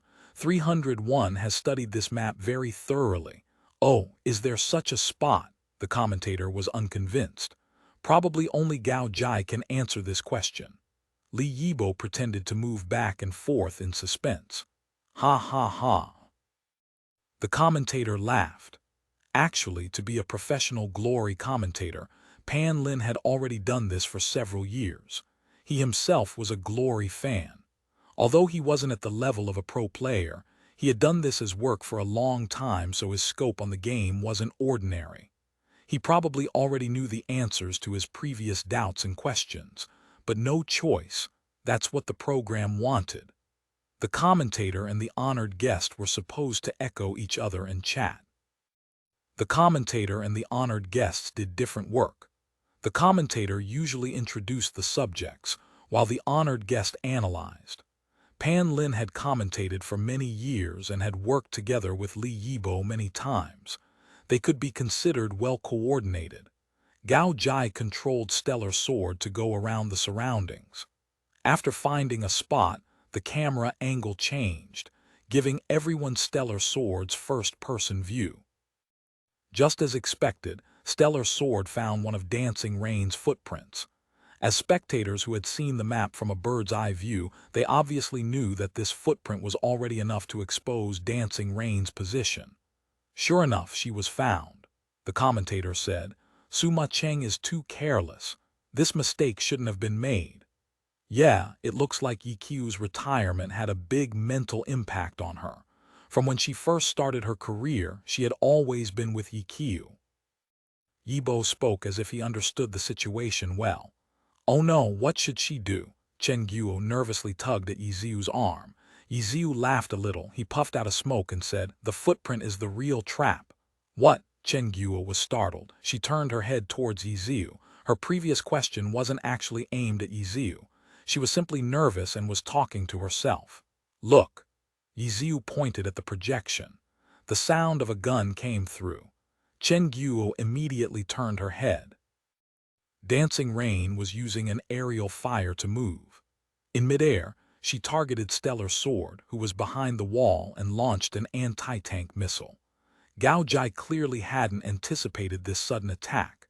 The anti-tank missile sent out 3 artillery shells that whistled over. It was already too late to dodge them. The artillery shells exploded and the shock wave blasted Stellar Sword into the wall. Sima Cheng landed on a roof. Her pitch-black gun aimed at Stellar Sword and a tongue of flame roared out. An artillery shell flew out a short distance and then suddenly exploded into several smaller artillery shells and dropped down in numerous arcs toward Stellar Sword. No matter what direction Stellar Sword moved, he was already trapped. Launcher skill. FIM-92 Stinger. The fired artillery shell would explode into 8 stingers and drop down, carrying out an AI attack. This skill was usually used on flat grounds and pointed up towards the sky. After the initial artillery shell exploded, the smaller stingers would envelop the target, dropping from the sky. However, Dancing Rain was already on higher grounds, so she saved time by not needing to calculate where to release Stinger. Although Stellar Sword couldn't avoid the shots, he could still try to minimize the damage. If he stood there without moving, then he would take damage from all 8 stingers. As a result, Gao Jai controlled Stellar Sword to rush forward. There was no way he could avoid the damage, so he decided that he might as well close the distance between Dancing Rain. Right now, he was already closing in. There was no point in trying to mount a sneak attack in his position. He opened up a path with triple slash. After eating 2 stingers, Stellar Sword rushed to underneath the house and immediately used Rising Dragon. He raised his sword above his head. Light flashed out and he flew up. Relying on this skill's powerful lift-off, Gao Jai believed that the gunner had no way of blocking his path up to the roof. Just as expected, he rose onto the roof and looked. Dancing Rain had already pulled away, maintaining a certain distance from Stellar Sword. Seeing that Stellar Sword was about to land on the roof after flying up, Dancing Rain's hands made a clicking sound and a heat-seeking missile launched in an arc dropping towards the edge of the house. Heat-seeking missile. Using a heat source to find its target, it dropped from the sky to attack the opponent. It had a wide explosion radius and had high damage. It was an extremely powerful skill, except it was too slow. The not yet landed Stellar Sword used a sword draw in midair. A snow-white sword light streaked across the sky. With a dong, it accurately hit the heat source. Beautiful! Pan Lin and Li Yibo exclaimed in admiration at this brilliant and outstanding move. But at this moment, a smiley face sent by Suma Cheng flashed on the chat box. Immediately following, a thick pillar of light dropped from the sky, completely enveloping Stellar Sword from head to toe. Stellar Sword and the house underneath his feet exploded and then collapsed. The light pillar spun and then split into 6 smaller light pillars. While spinning, they revolved around the center and then gradually spread out, causing the snow on the ground to fly up, covering the sky with a sheet of white snow. Launcher Ultimate Skill, Satellite Beam. An amazing satellite beam. The commentator Pan Lin reacted quite quickly. Immediately following with these words, the original high praise beautiful looked as if they had anticipated this and were praising Suma Cheng. Li Yibo's reaction wasn't slow either. He immediately followed. It looks like Gao Jai miscalculated this time. Let's all see how much damage this satellite beam did. Pan Lin directed the cameraman to look at Stellar Sword's life. It looks like it's gone down a third. Li Yibo said. Let me see. You're right. Stellar Sword's life dropped by 1/3. This satellite beam really did some work. Adding onto the previous anti-tank missile and stinger damage, Gao Jai is not in a good situation, Pan Lin shouted. Correct. Let's see if he has any new methods to close in on Dancing Rain. If the distance between them is kept like this, then there's no way he'll be able to beat a launcher, Li Yibo said extensively. The point you've analyzed is correct. Pan Lin immediately followed. From when Dancing Rain was about to be sneak attacked to Stellar Sword being caught unprepared and losing a third of his life in an instant, happy internet cafes fans all stared in awe and all forgot to cheer. This included Chen Guo, until she heard Ye Xiu say, "It's over for Gao Jai. Suma Cheng is in an extremely good situation." The King's Avatar Volume 2, The Beginnings of the Thousand Chants Umbrella Chapter 91 Chapter 91. Excellent Era's trump card, really. Chen Guo said blankly, and thought of an idiom. The expert grasps the essence, while the amateur sees the surface. She always thought that glory players like her already grasped the essence, but today, hearing Ye Xiu's words made Chen Guo suddenly feel that they were only amateurs who knew what skills were used. Chen Guo continued to watch the match and was somewhat baffled. She already had trouble concentrating. Sure enough, the following development was just as Ye Xiu had predicted. Gao Ji's stellar sword was in a complete disadvantage. Under the suppression of the long-ranged fire from Sima Cheng's dancing rain, he could only take a beating without any chance to fight back. Although there were a few times where he rushed forward to dancing rain, Sima Cheng quickly broke away from him every time. She kept a distance between herself and Stellar's sword and continued to relentlessly attack. The scene continuously changed camera angles, letting everyone see the skill and control of a pro player. The commentator and the honored guest continued to echo each other. Time and time again, they could only feel sorry for Gao Ji's numerous attempts to close in. On the other hand, every time Sima Cheng sent out a beautiful attack, they applauded and praised her. For them, they had to take an absolutely neutral standpoint. Although they might favor one side in their minds, they rarely displayed it when commentating.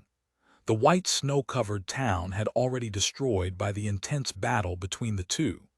Thick smoke billowed out from the heavy artillery explosions everywhere, and sword scars lay etched into the fields by the numerous sword slashes. Finally, the word glory violently jumped onto the screen. The broadcast quickly zoomed in onto Stellar's sword. The scene also went into slow motion, showing Stellar's sword killed by an anti-tank missile. From the slow motion, they could clearly see that what had originally been 3 missiles in a one straight line was pulled into a triangle shape by Sima Cheng. "Ha ha, it's a tri-shot." Chen Guo, who was familiar with launchers, recognized this move. The player rapidly moved the front sight on their guns, making the 3 consecutive missiles pull apart at an angle, expanding the anti-tank missile's explosion radius. "Yup, can you do it?" Ye Xiu asked. "I can't. I can only do 2 of them," Chen Guo said regretfully. After a bit of hesitation, she said, "This is hard, right? Little Tang can't do it either. Her hand speed isn't a problem, but timing between the 3 consecutive anti-tank missiles has to be grasped.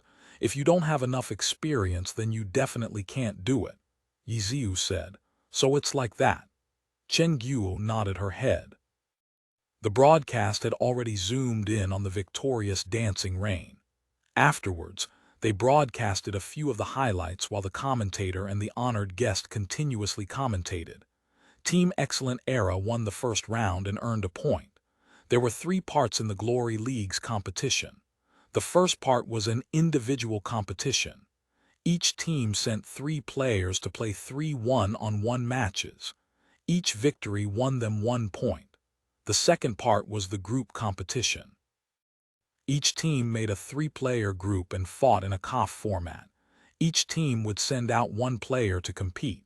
The loser would leave the field and switch with another team member. Once one team ran out of players, the other team would obtain victory and would earn 2 points. The third part was the team competition. Each team had a total of 6 players competing, but each battle would be a 5v5 team battle. The 6th player could be called to substitute a player. Once all players in a team were defeated, the other team would obtain victory and earn 5 points. In this format, players chosen in the first part cannot be chosen to play in the second part. For example, Gao Ji and Sima Cheng had already played in the first round of the 1v1 competition, so these 2 could not participate in the second part. However, they were allowed to participate in the third part. In this match, a total of 10 points could be won. The Glory League ranked teams by the total amount of points they had. In this 301 versus Excellent Era match, Sima Cheng won the first round and earned 1 point for the team. Happy Internet Cafe cheered, and every one of them was extremely excited. Among all of the noise, the highlights from the first round ended, and the second round of the individual competition began. In this round, 301 didn't waste their home ground advantage. Relying on their familiarity with the map, Team 301 won the second round. Of course, this time no one in the Internet Cafe could smile. The same type of highlight reel rolled, but the internet cafe was completely lifeless. In the third round of the individual competition, Team Excellent Era lost again. The spectators in the internet cafe began to look sinister. Everyone felt extremely terrible in their hearts. Some cursed at 301, some sighed in disappointment at Team Excellent Era. Chen Guo wasn't feeling good either. She didn't know when, but looking to the side she saw that Ye Xiu had already left her side and stood outside the door to smoke. The cigarette butt glowed brightly in the dusky night, but the person's expression was indistinct. After the highlight reel and the commentating, the second part, the group competition, began. Both sides revealed their group arrangements. All of the spectators' spirits in Happy Internet Cafe ignited. Excellent Era's trump card finally stepped into the spotlight.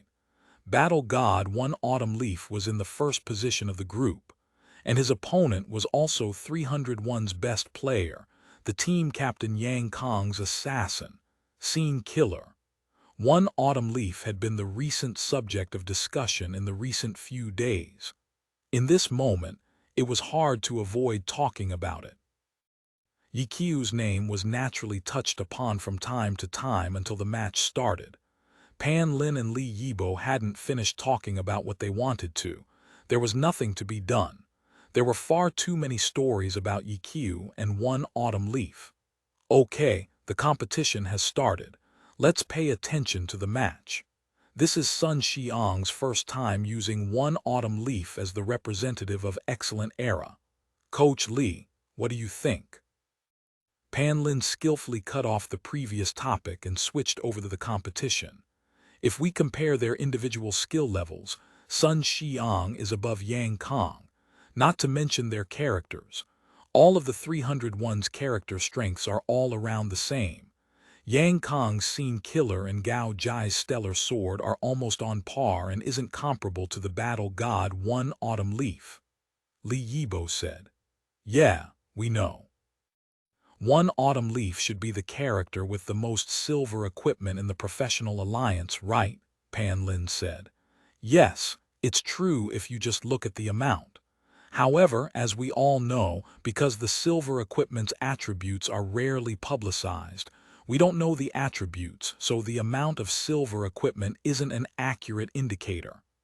Li Yibo said. You're right. After all, sometimes silver equipment are at the same level as orange equipment, or even purple equipment, blue equipment are all possible, right? Pan Lin said. Correct. From my observations of the first half in the season, I feel that God-level characters like Troubling Rain, Desert Dust, Peaceful Hermit, etc., although they don't have as many silver equipment as One Autumn Leaf, they aren't in any way weaker than One Autumn Leaf. Li Yibo said. There's also the question of skill points. Pan Lin said, as God-level characters, how could they be losing in skill points? Li Yibo laughed. That's true, but no matter how you say it, Scene Killer should be inferior by a level, right? Pan Lin said. Of course. Li Yibo said, however, this doesn't mean that Yang Kong is certainly going to lose. After all, in Glory, you can never tell who's going to win or lose just by looking at their stats on paper. Then what advantages does Yang Kong have? Pan Lin said. First of all, he has the home ground advantage. I don't think it's necessary to talk about this. Second, Sun Xiang has just recently transferred to Excellent Era. He should still have some trouble getting used to One Autumn Leaf.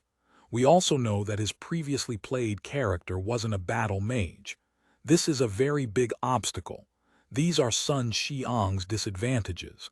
Switch them around and these are Yang Kong's advantages. Li Yibo said. But I heard that Sun Xiang has done quite some research on battle mages. Pan Lin said. He definitely has. For Excellent Era to have replaced Ye Xiu with Sun Xiang, this is something they definitely considered. If they brought over someone who didn't know anything about battle mages, this would be just like in soccer. If the forward was put in as the rear guard, that'd be too funny.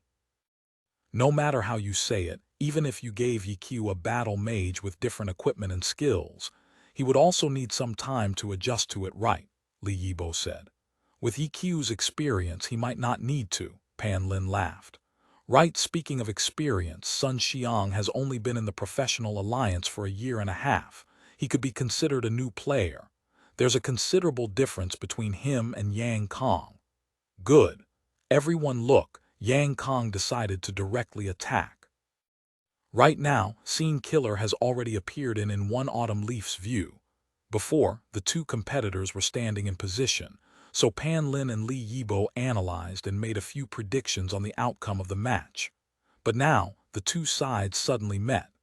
A fight could break out at any moment, so Pan Lin immediately ended their idle talk and began commentating on the current situation. Was Yang Kong a bit too impatient? Li Yibo said. Scene Killer has rushed forward.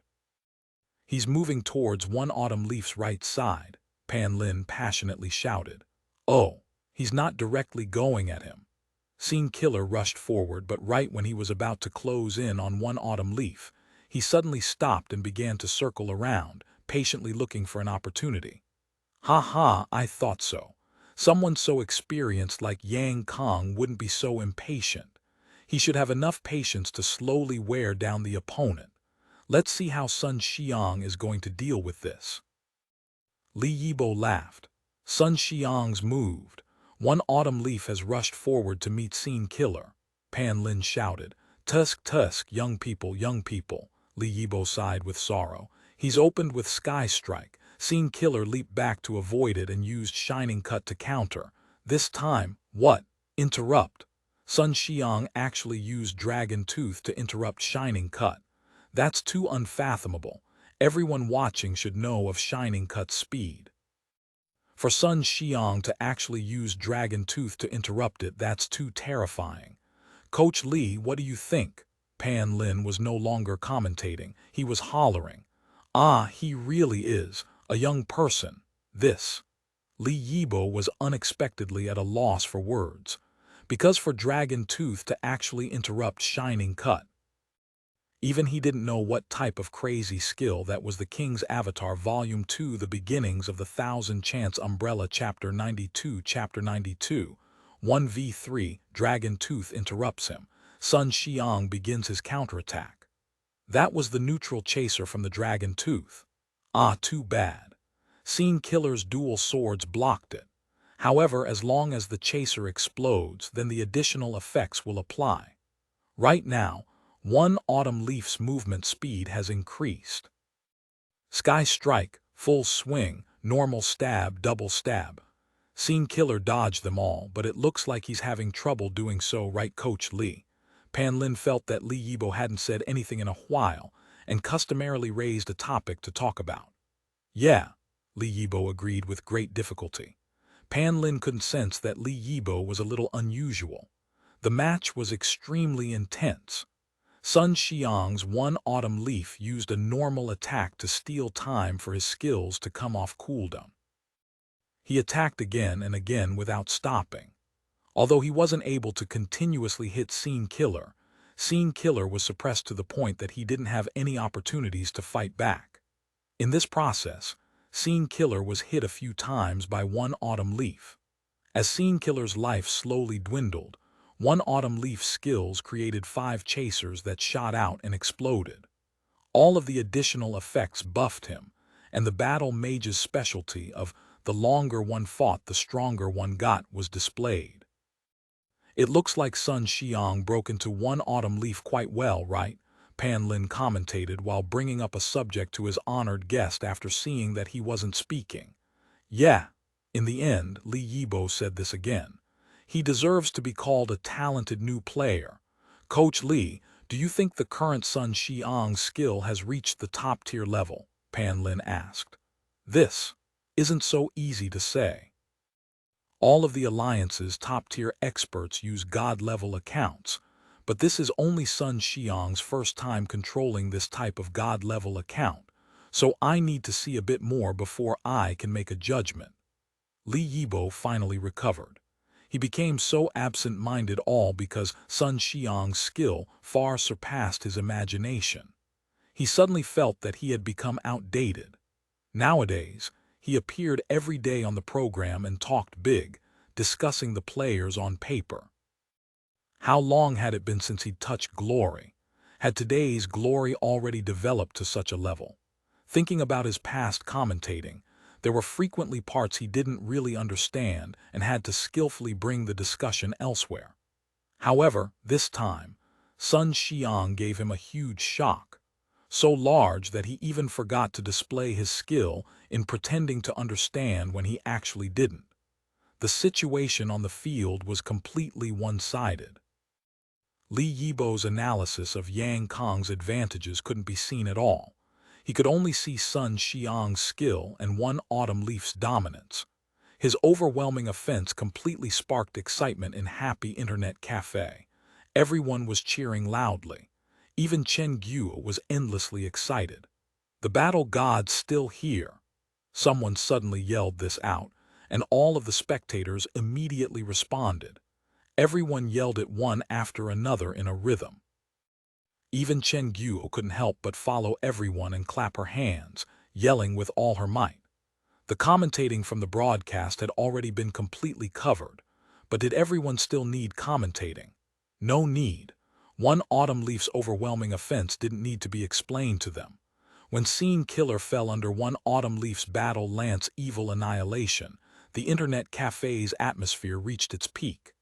Everyone was clapping, cheering, screeching, and whistling. This wasn't simply a victory. Sun Xiang's dominance with one autumn leaf ignited everyone's hopes. His overwhelming victory reminded them of one autumn leaf's golden age, when its fame and glory swept across the alliance. Once one team member fell, another would take his place on the field. There was no time to rest. At this moment, 301 chose another player to battle. Not knowing whether it was because of one autumn leaf's previous intimidating victory, this next player's display was clearly off. And up until now, became the quickest one to fall in the 5 1v1 matches. One autumn leaf fought twice, yet its life had only decreased by 1/4. The commentators Pan Lin and Lin Yibo and Happy Internet Cafe's spectators all began enthusiastically discussing the possibility of a 1v3 scenario. Looking at the current situation, this scenario looked extremely likely. 301's third player came out. Compared to the second player, this player was even more cowardly. He practically didn't dare to fight one autumn leaf up close. He worked very hard on his positioning. As soon as one autumn leaf even hinted at an attack, he would immediately dodge as if he were running for his life. The internet cafe's spectators had all already curled up in laughter.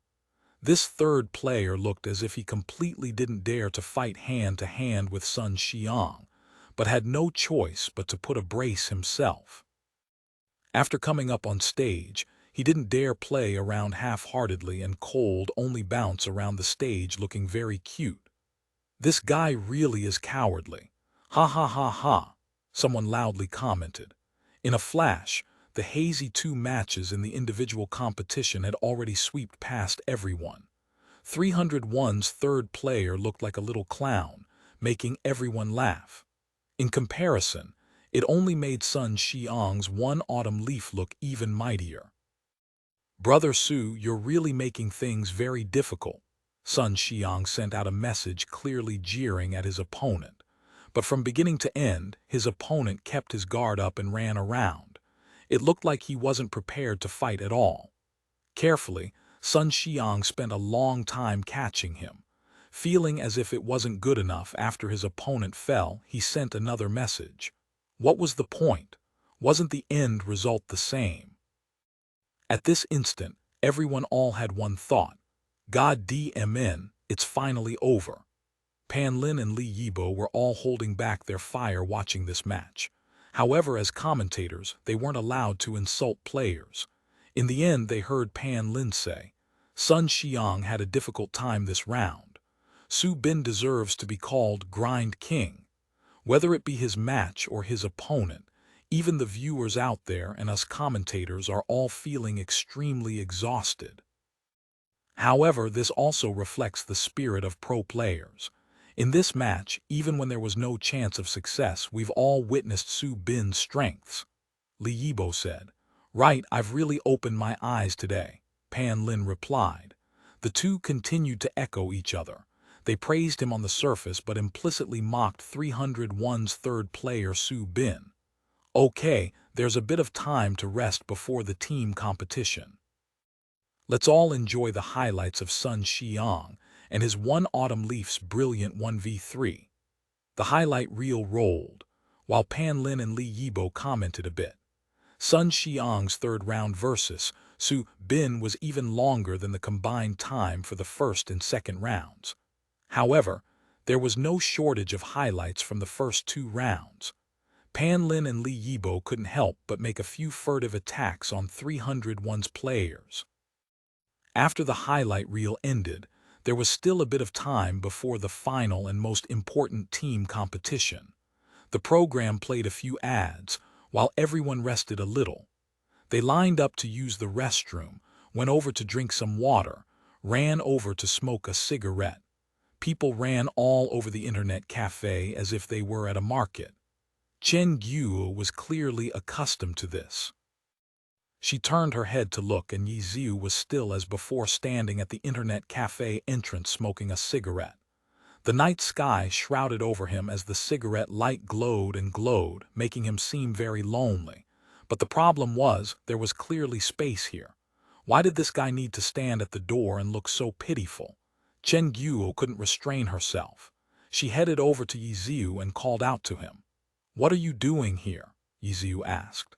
What are you doing standing there? Come over here and sit, Chen Guo said. I was afraid my smoke would irritate you. Ye Xiu shook the cigarette in his mouth twice. This guy could hold onto his cigarette without it affecting him speaking. The cigarette wouldn't fall out either. His skill over his cigarette was appalling. Chen Guo was startled. This guy hid away because he was afraid to bother me, as if you were that good. Can't you just smoke less? Chen Guo said. Ye Xiu lifted his hand and took his cigarette. He stretched out his fingers.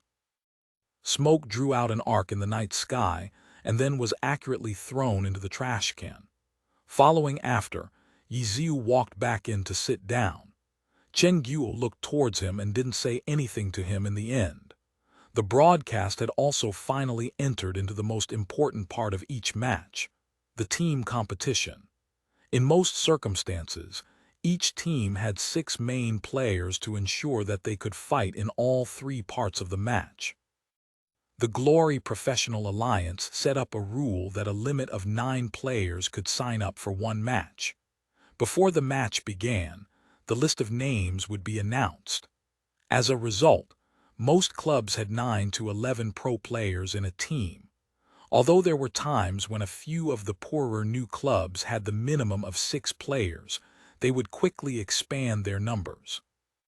After all, if they only relied on these 6 members, then if one of them happened to be sick or something unexpected happened, then it would affect their match results.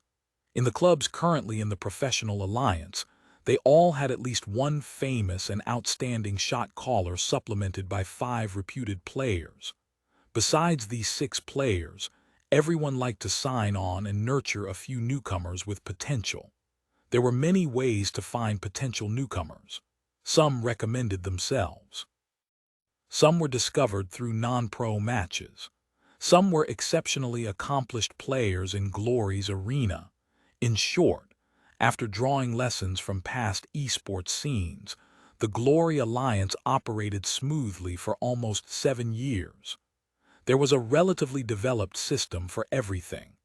The scene wasn't lacking in any way compared to traditional sporting events like soccer or basketball. Under the situation where nothing unexpected had happened to the 6 main players, the 3 parts of the competition were usually fought for by these 6 players. 301's and Excellent Era's match was even more so. In this final team competition, the previous 12 players from the individual and group competitions participated. Along with the commentator Pan Lin's impassioned shout, the team competition officially started. 301 was the home team, so the map was chosen by them. However, Team Excellent Era's Sun Xiang had just recently pulled off a magnificent 1v3 feat. The wind favored neither side. Pan Lin and Li Yibo also discussed whether or not this round would mark the turning point in Team Excellent Era's decline. It started. When the match started, Chen Guo followed the internet cafe viewers and clapped together. "Don't be so excited," Ye Xiu said. "We're watching a competition. If you don't throw yourself in, then it's no fun. You should also get excited." Chen Guo felt helpless towards Ye Xiu. He played all night and even continued playing afterwards with so much energy. But the rest of time, why was he always so lifeless? I don't understand him. "The greater your hopes, the greater your disappointment," Ye Xiu said. "What do you mean?" Chen Guo heard this and was a little puzzled. "Watch the match. It started." Ye Xiu calmly said. The King's Avatar Volume 2, The Beginnings of the Thousand Chants Umbrella Chapter 93 Chapter 93. That wasn't an intentional loss. Spectators, even the commentator and the honored guest, all thought that Excellent Era would easily defeat their low-moraled opponents with their momentum from their imposing 1v3. But who knew that once the match started, Team 301 Degrees showed an extremely energetic and positive look. When the match started, the guild leader Yang Kong Scene Killer took the initiative to storm towards Team Excellent Era. Wow, what spirit! It's probably because he found that losing 3 times in a row was too embarrassing, right? The internet cafe spectators all poked fun at them, causing the whole room to roar with laughter. Even the commentator Pan Lin had a similar guess. "Oh, 301 opened with such energy. Coach Lee, do you think it's because they want to take back the face they lost last match?" "Yeah, this is a possibility. After all, the skill level and characters between everyone in the professional alliance are all very close. Situations like Sun Xiang's 1v3 are extremely rare. If I remember correctly, from the first season up until today, this has only happened twice, right?" As an honored guest, Li Yibo was still quite dedicated to his work and had a few statistics prepared. "Yeah, once was by Huang Xiaoshan's Troubling Rain," Pan Lin said. "The other was by Han Wenking's Desert Dust," Li Yibo said. "However, these 2 times were against weak teams. Team 301 Degrees are still relatively strong. This is probably the reason they can't accept it," Pan Lin said. "Hey, let's look at this match. Right now, both sides are directly clashing face to face. It looks like this match will be decided quickly," Li Yibo said. "Right, the player leading the charge on Excellent Era's side is Sun Xiang's One Autumn Leaf. What type of opening attack is he going to use on his opponents this time? Oh, what? Yang Kong's Scene Killer isn't going to attack One Autumn Leaf face to face. They're all scattering. It looks like they're getting ready to go around One Autumn Leaf," Li Yibo added.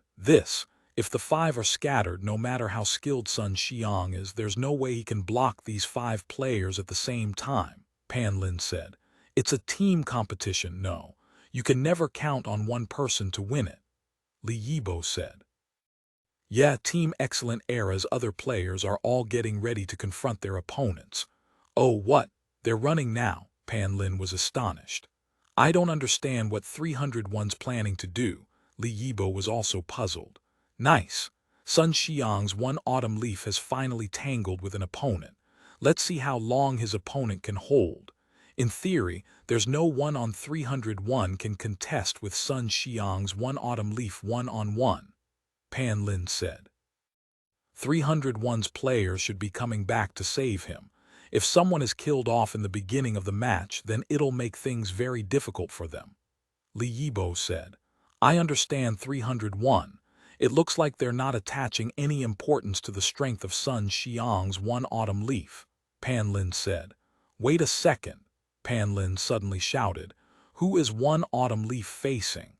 It was quite troublesome spectating the team battle.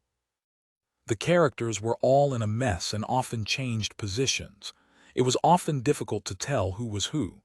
When the battle intensified and those flashy skills flew about everywhere, it became even harder to distinguish between different players. This It seems like Li Yibo was also trying hard to identify the player. It's tied. Pan Lin's words sounded like a scream. He held back a DMN with great difficulty. DMN, this sort of everyday life phrase, wasn't usually seen as a very vulgar word. However, in this sort of broadcast program, it definitely had to cared about. If Pan Lin used it once on this program, then there would be a lot of criticism. Hearing this, Li Yibo was also speechless.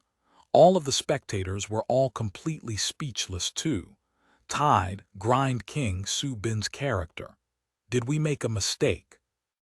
It wasn't one autumn leaf who went a tangle with Tide, but the other way around, Pan Lin said. After all, Pan Lin was only a commentator, so he didn't really care. However, Li Yibo was an honored guest who represented power and prestige.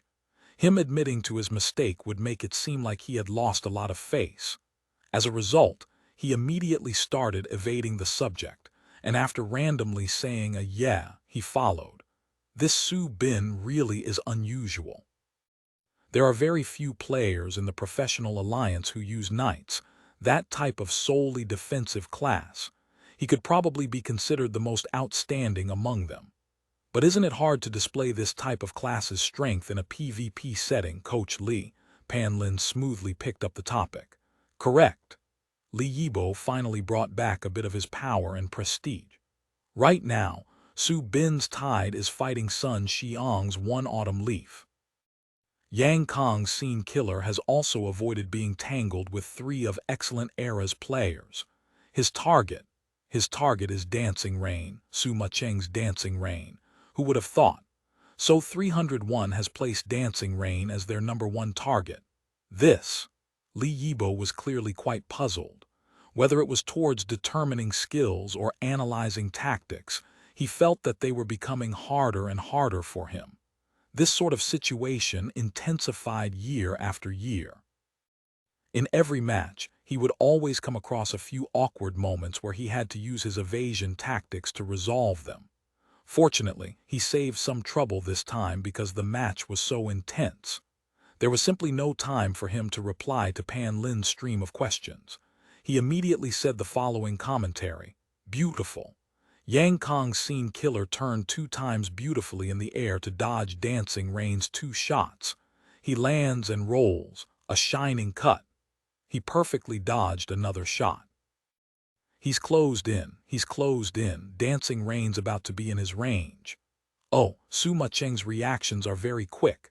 She hops and uses aerial fire to fly backwards. Wow, Yang Kong's Scene Killer is even faster, diving arrow. Dancing Rain's been stepped on. It'll be troublesome for her this time. What about Excellent Era's players? Wow, they've all been restrained. No one can come over and help. Su Macheng's in a dangerous position. Brilliant. That backwards leap was too beautiful, right, Coach Li? Pan Lin shouted. That's right. He just happened to dodge the knock-up knee from Su Macheng's barbecue. We can see Yang Kong's sturdy basics from this backwards leap. Viewers who like glory, Dancing Rain also leaps backwards.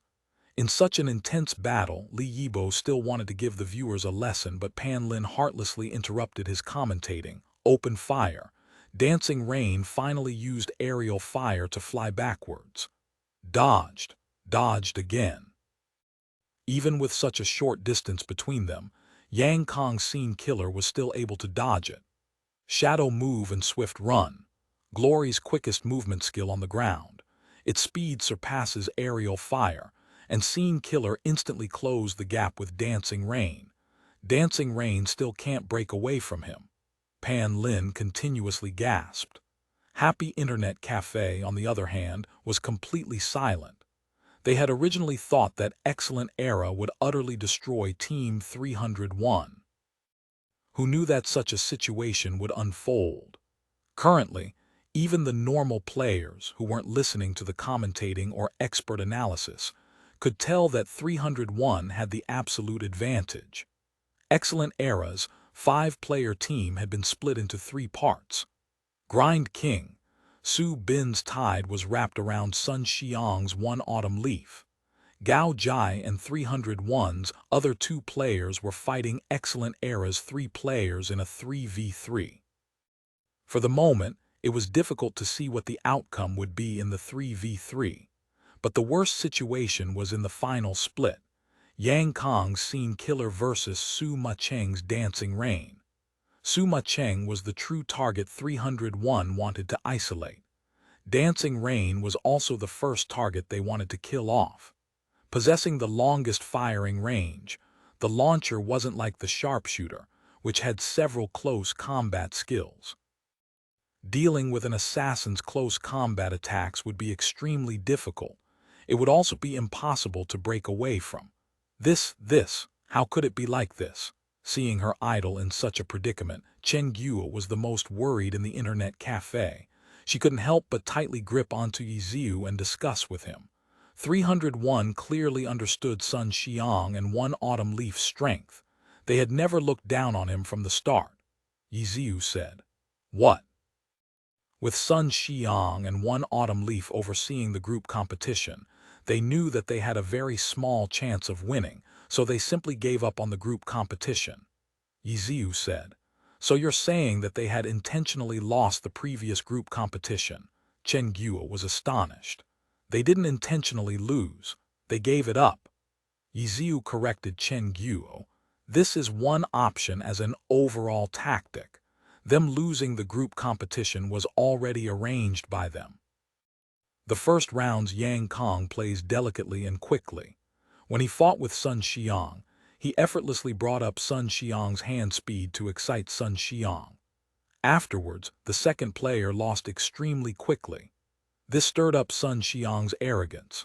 As for the third round Su Bin, he made Sun Xiang, who was flushed with the success from the previous 2 rounds, want to quickly make him fall.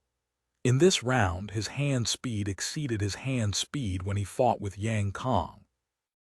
However, Su Bin displayed his strength as the grind king, making Sun Xiang keep up his extremely quick hand speed. In the end, he also wasn't Sun Xiang's opponent and lost. But after the 1v3, Sun Xiang's state of mind and hand speed reached the peak. "So what?" Chen Guo didn't really understand. "His hand speed's already gone out of control," Ye Xiu said. "Hand speed's gone out of control. He's unknowingly been caught in his opponent's trap.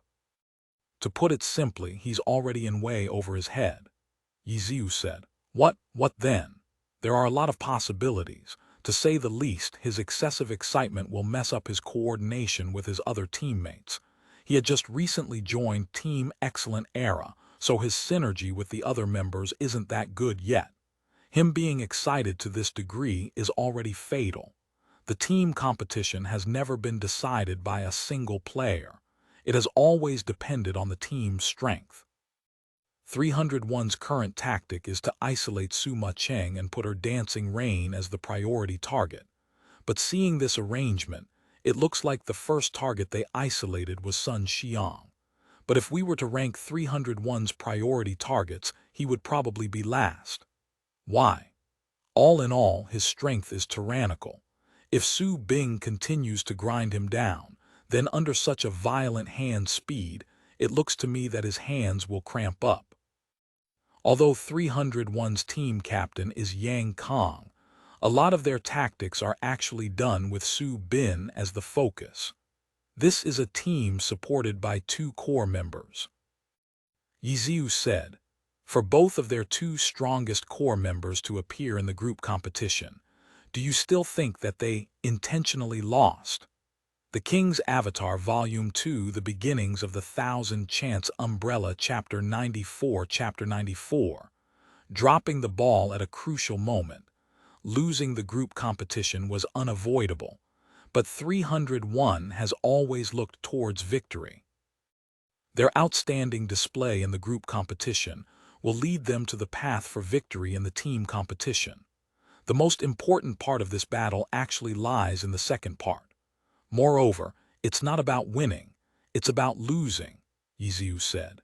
Chen Guo was dumbstruck. Normally, she already felt that the analysis by commentator and the honored guest were already amazing. However, hearing what Ye Xiu said made her feel that the commentators and honored guests' words were nothing worth mentioning. Was the commentator and honored guest intentionally holding back their analysis to keep the suspense? Or is Ye Xiu on a higher level? Chen Guo wasn't sure, but hearing about hand speed going out of control, the team coming apart, etc., they all felt like fantasies. This guy wasn't blabbering nonsense, right? Young people, they're not at that level yet. Ye Xiu shook his head and sighed. Chen Guo stared blankly towards the match. At this moment, the internet cafe was deathly silent, like how they were when Excellent Era lost the second round. Everyone was sweating and nervous on behalf of the team. They weren't like Chen Guo. After hearing Ye Xiu's analysis, Chen Guo couldn't help but come to a conclusion. But these spectators still carried hope and still looked forward to Excellent Era's powerful counterattack. Unfortunately, their hopes never came. In the middle of Pan Lin's loud shouts, Su Ma-cheng's dancing rain was the first to fall. Although they could call for the sixth player to switch in, the sixth player had to switch in a designated area. Under Scene Killer's desperate chase, Su Ma-cheng wasn't able to hold on until this step. When Dancing Rain was killed off, Excellent Era's sixth player automatically entered the battlefield. He also knew that the situation wasn't looking good and hastily rushed over to rescue everyone. Pan Lin's commentating never stopped. Seeing Excellent Era's sixth player enter the battlefield, he immediately said, "Good.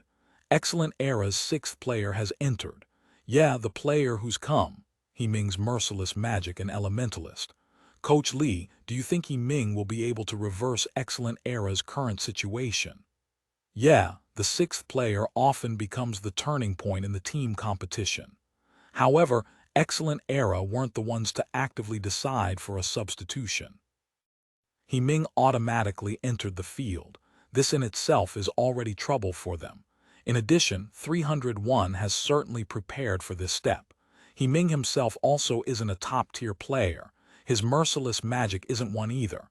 I'm afraid that relying on him to instantly change the situation is a bit unrealistic, Li Yibo said. Then what do you think he should do? Pan Lin asked. He first needs to coordinate with his other team members. This is crucial, Li Yibo said. But I feel like Excellent Era is already a bit disorganized. I can't tell if they have a clear plan on what to do, Pan Lin said. The crucial point is still on Sun Xiang. I feel like his individual performance has been a bit too outstanding. His sudden prominence up until now makes him feel like he's not on the same page as the rest of his team members. This also confirms my previous points. Sun Xiang just recently joined Excellent Era a few days ago. There's still the problem of breaking in. Li Yibo unleashed another one of his great tricks, the concept of disguised replacement. By mentioning his previous point on Sun Xiang's disadvantage of breaking into one autumn leaf, he briefly answered the question while making him look perceptive and very professional. No one could tell if Pan Lin knew whether he had been tricked or not. In any case, he still repeatedly praised him in a "you're always right" attitude.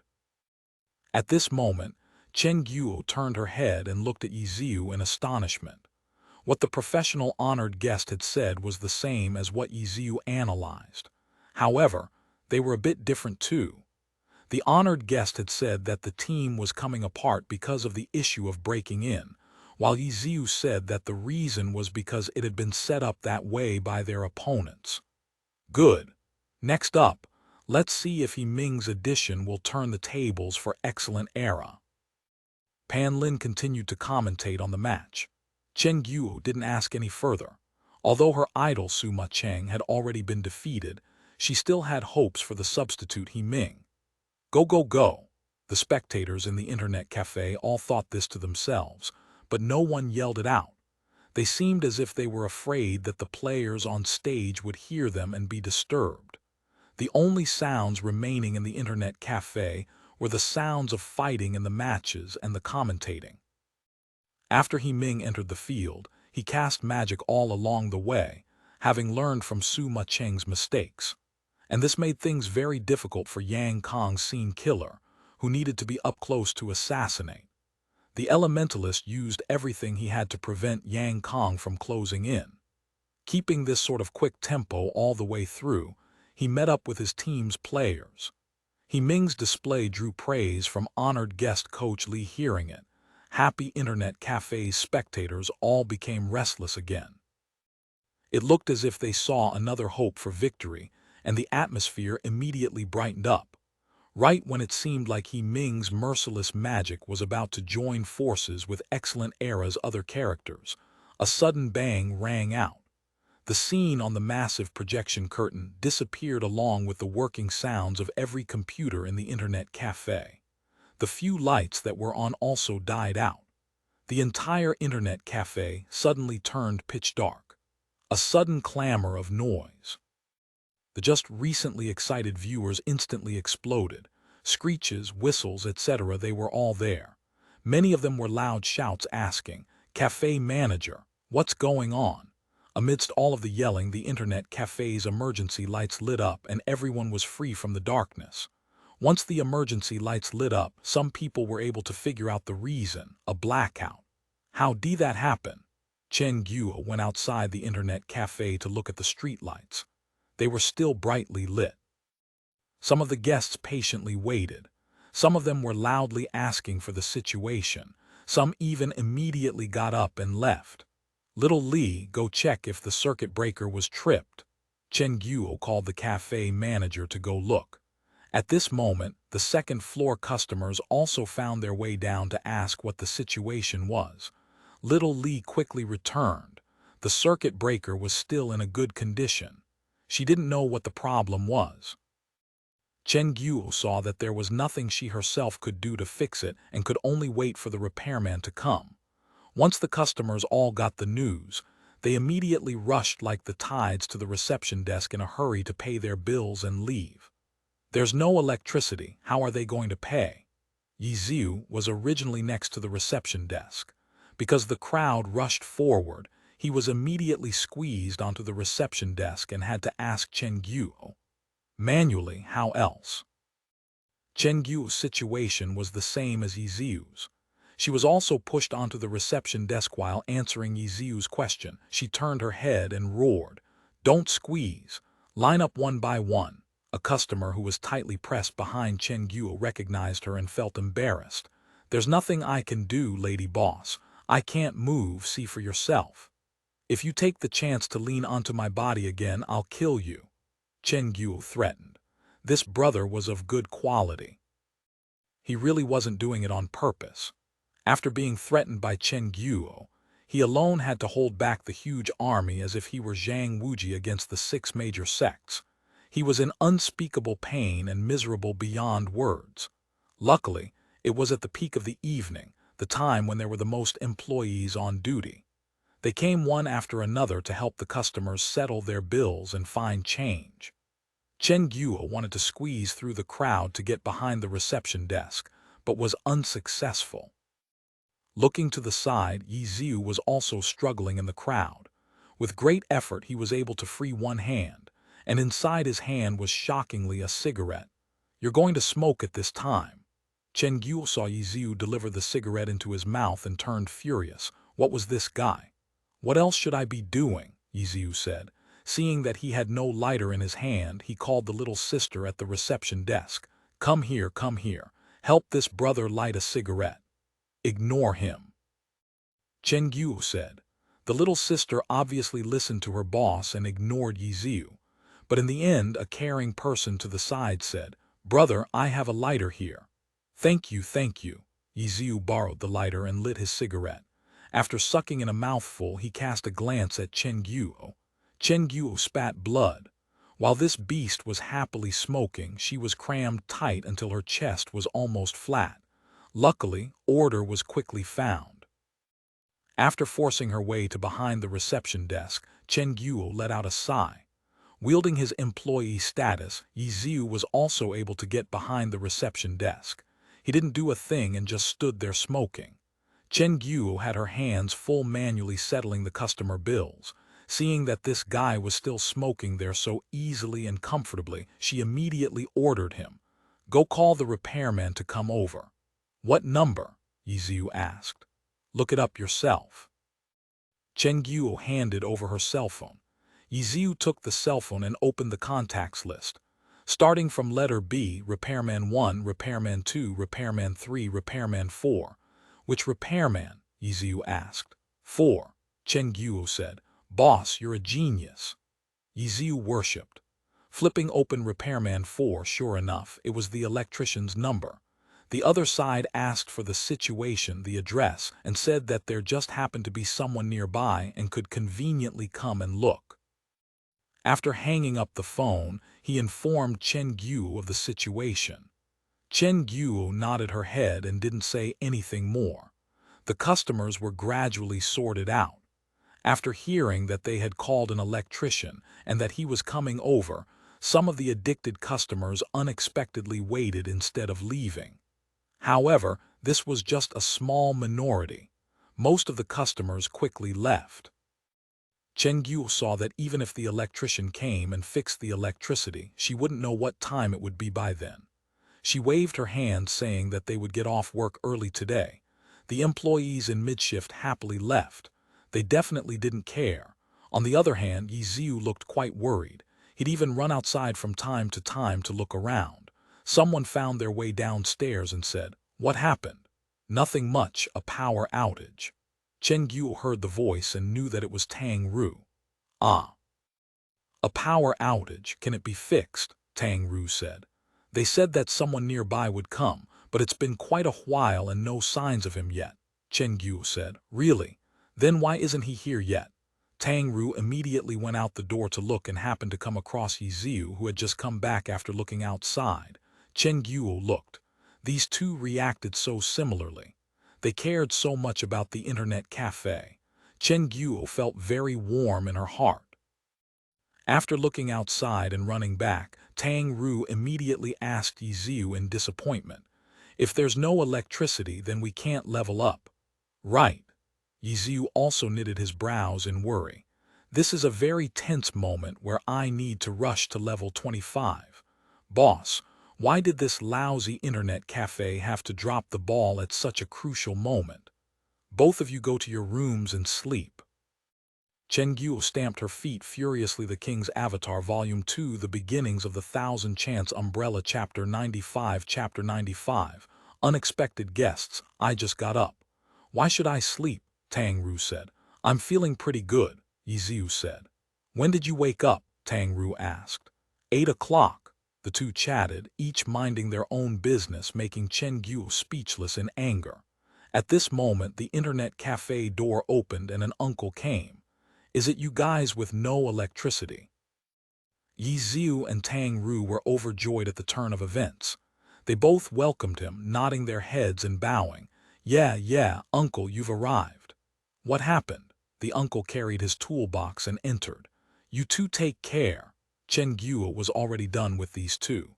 Right when she was about to go upstairs, she heard Ye Xiu yell from behind, "Boss, we have to pay right." When Chen Guo heard this, her feet slipped and she nearly fell to the ground head first. After a long time, she recovered and said slowly, "Get it from the cash box." Ye Xiu and Tang Ru immediately became little robot servants. They followed him everywhere, waiting on the side with tea and water to serve. After the uncle electrician inspected the situation, he found the problem, but his expression didn't look good. The problem was clearly difficult to resolve, already causing the electrician to think of withdrawing. "How is it?" Ye Xiu asked. "It's not easy to fix." "It's too late right now, I'll come back tomorrow." The uncle said this and was about to pack up and leave. Ye Xiu panicked. He was about to try and bribe the uncle with cigarettes when he heard a "no way" interrupting his move. At this crucial moment, the beauty Tang Ru showed her power. She went up and pulled at the uncle, telling him soft words and asking him for help. After a few words, she broke down the uncle's defense. The uncle's ick and eck drastically dropped. His hands waved as if he were wiping away his drool. Carrying his toolbox, he turned around without hesitation. "Watch me." Ye Xiu was delighted and gave a big thumbs up towards Tang Ru. Tang Ru returned a smile. The two became professional electrician apprentices. One of them held the flashlight and the other carried the tools while listening to the uncle explain the reason for the malfunction. They had no idea what he was saying and used okay, yeah, sure, every possible agreeing noise. The electrician uncle was a kind and honest person. When he said that the problem was difficult to fix, it really did take a long time. In the end, customers that had originally wanted to wait until the electricity came back all left. As time went on, Ye Xiu and Tang Ru also gradually felt a little sorry. It was already 11 o'clock. He had been fixing for 2 hours and no signs of the electricity coming back anytime soon. Let's go buy some midnight snacks and rest for a bit. Tang Ru, who had made the move to have the uncle stay, felt even more sorry. She felt that she should at least bring the uncle some midnight snacks to eat. Okay, I'll go, Ye Xiu nodded. He rubbed his head while asking, "Take the money from the cash box." Tang Ru made a sideways glance. Ye Xiu quietly nodded his head and went to the nearby restaurant to buy some food. He returned to invite the electrician uncle. The uncle really was tired, so he didn't decline. How much money? Tang Ru asked Ye Xiu. What? Food, Tang Ru said. 86, you haven't eaten dinner yet, right? Ye Xiu said. Yeah, 86, I only have 43. I owe you then, Tang Ru said. No need, Ye Xiu laughed. This sister really was earnest. She wanted both of them to split the bill. If you insist on inviting me, then I don't mind. Tang Ru smiled. Eat. Ye Xiu didn't mind. He turned around towards the uncle. Uncle, thanks for your trouble. How much longer do you need? Not much. Around half an hour, the electrician uncle said. The two let out a sigh. They finally saw some light. He didn't need 30 minutes. After 20 minutes, everything was restored and the internet cafe's electricity came back. The bill went to the internet cafe. After the uncle left and the internet cafe's lights came back on, only Ye Xiu and Tang Ru were there. It was already past midnight. Ye Xiu didn't have much work experience and asked Tang Ru, "Will there still be people coming?" "I have no idea. Let's keep watch." Tang Ru turned off the useless lights. Ye Xiu sat at the reception desk and had already turned on the computer. "Then I'll sit down too." Tang Ru went over and prepared to use the server computer. As long as there was one computer station that needed it, then the server computer would need to be turned on too. The electricity had only just come on at this time, so she didn't know if anyone would come to the cafe, and it'd just be better to just directly use the server computer than to turn on another one. "You don't mind me smoking, right?" Ye Xiu promptly asked. "I don't mind," Tang Ru said. "That's good." Ye Xiu let out a sigh. "Would you like some tea?" Tang Ru carried her cup about to go make tea. "Thank you." Ye Xiu didn't decline. "Your cup?" How could Ye Xiu have his own cup? In the end, Tang Ru took out a bottle of healthy master green tea from the cupboard and handed it to Ye Xiu. "It's my treat." Ye Xiu was speechless. The majority of the internet cafe's lights were turned off. In the huge space, only their reception desk had some light. It looked like a small island. Tang Ru didn't say anything else and swiped her card to enter the game. She controlled her soft mist directly to Skeleton Graveyard. Ye Xiu, on the other hand, first went to open the web browser and went to the Glory Professional Alliance's official site. They lost. As expected, Team Excellent Era lost the team competition. In the end, in this round, relying on Su Mucheng's single victory in the individual competition and the second part's group competition, Excellent Era earned 3 points. Team 301, on the other hand, earned 7 points. In the 20th round of the league, Team Excellent Era's ranking in the league didn't change. They were still second to last place. However, all of the supporters all had their hopes reignited after this round. All because of Sun Xiang and One Autumn Leaf's extraordinary 1v3 in the group competition. As for their loss in the team competition, everyone just blamed it on the fact that Sun Xiang had just entered the team and hadn't broken in yet. In short, everyone held high expectations for Sun Xiang. Many of the faithful fans had already researched how many points Excellent Era would need to enter the top 8 spots in the regular season and qualify for playoffs. From these calculations, they found the team Excellent Era still had the possibility of qualifying for playoffs from their second to last place position. Their final result. In theory, there was still a possibility, but it would be extremely difficult. Their performance in the first half of the season really was too poor. Among the comments, there were many complaints towards the previous team captain Ye Xiu. Ye Xiu silently closed the web page and immediately swiped his card, entering the game. Once he got online, he received a greeting from Seven Fields. After the greeting, Seven Fields sent an invite. "Want a dungeon with us, brother expert?" Ye Xiu turned his head to look at the level of Tang Ru's soft mist. She was level 18, almost 19. She would definitely reach level 20 tonight. He only had a limited amount of entries for the Frost Forest dungeon. Ye Xiu felt that he should leave some entries and later bring Tang Ru over to get familiar with the map. As a result, he replied to Seven Fields, "How about a bit later, train a bit first? I have a friend here. I'll bring her over in a bit and then we can dungeon together." "Okay." Seven Fields obviously didn't object. "Then are we still going to Boneyard?" "Yeah, you're the only one on today, right?" Drifting Water and Sunset Clouds didn't appear as online on his friends list. "Sleeping Moon too," Seven Fields replied. "Then let's go together. Is Steamed Bun Invasion with you?" Ye Xiu's friend list showed that Steamed Bun Invasion was online. No, he doesn't dare level, so he ran over to the arena to PK. Just when Ye Xiu was reading Seven Fields' reply, Steamed Bun Invasion sent a message. "God, when are we going to go dungeon?" "Soon, soon. You keep polishing your skills in the arena. How are you doing?" Ye Xiu asked. Steamed Bun Invasion replied with a hee-hee and a silly smiley face. It looked like he was doing quite well. Ye Xiu wasn't surprised. With Steamed Bun Invasion's hand speed, he was more than good enough to be a champion among the new players. As for the experts, Blue River, Plantago Seed, Cold Night, all of these experts were rushing to level up, who would go play around in the arena. After joining up with Seven Fields and Sleeping Moon in the Boneyard, they began leveling and didn't have anything much to really chat about. Tang Ru was simply soloing dungeons, so she didn't have anything to say either. The internet cafe was extremely quiet.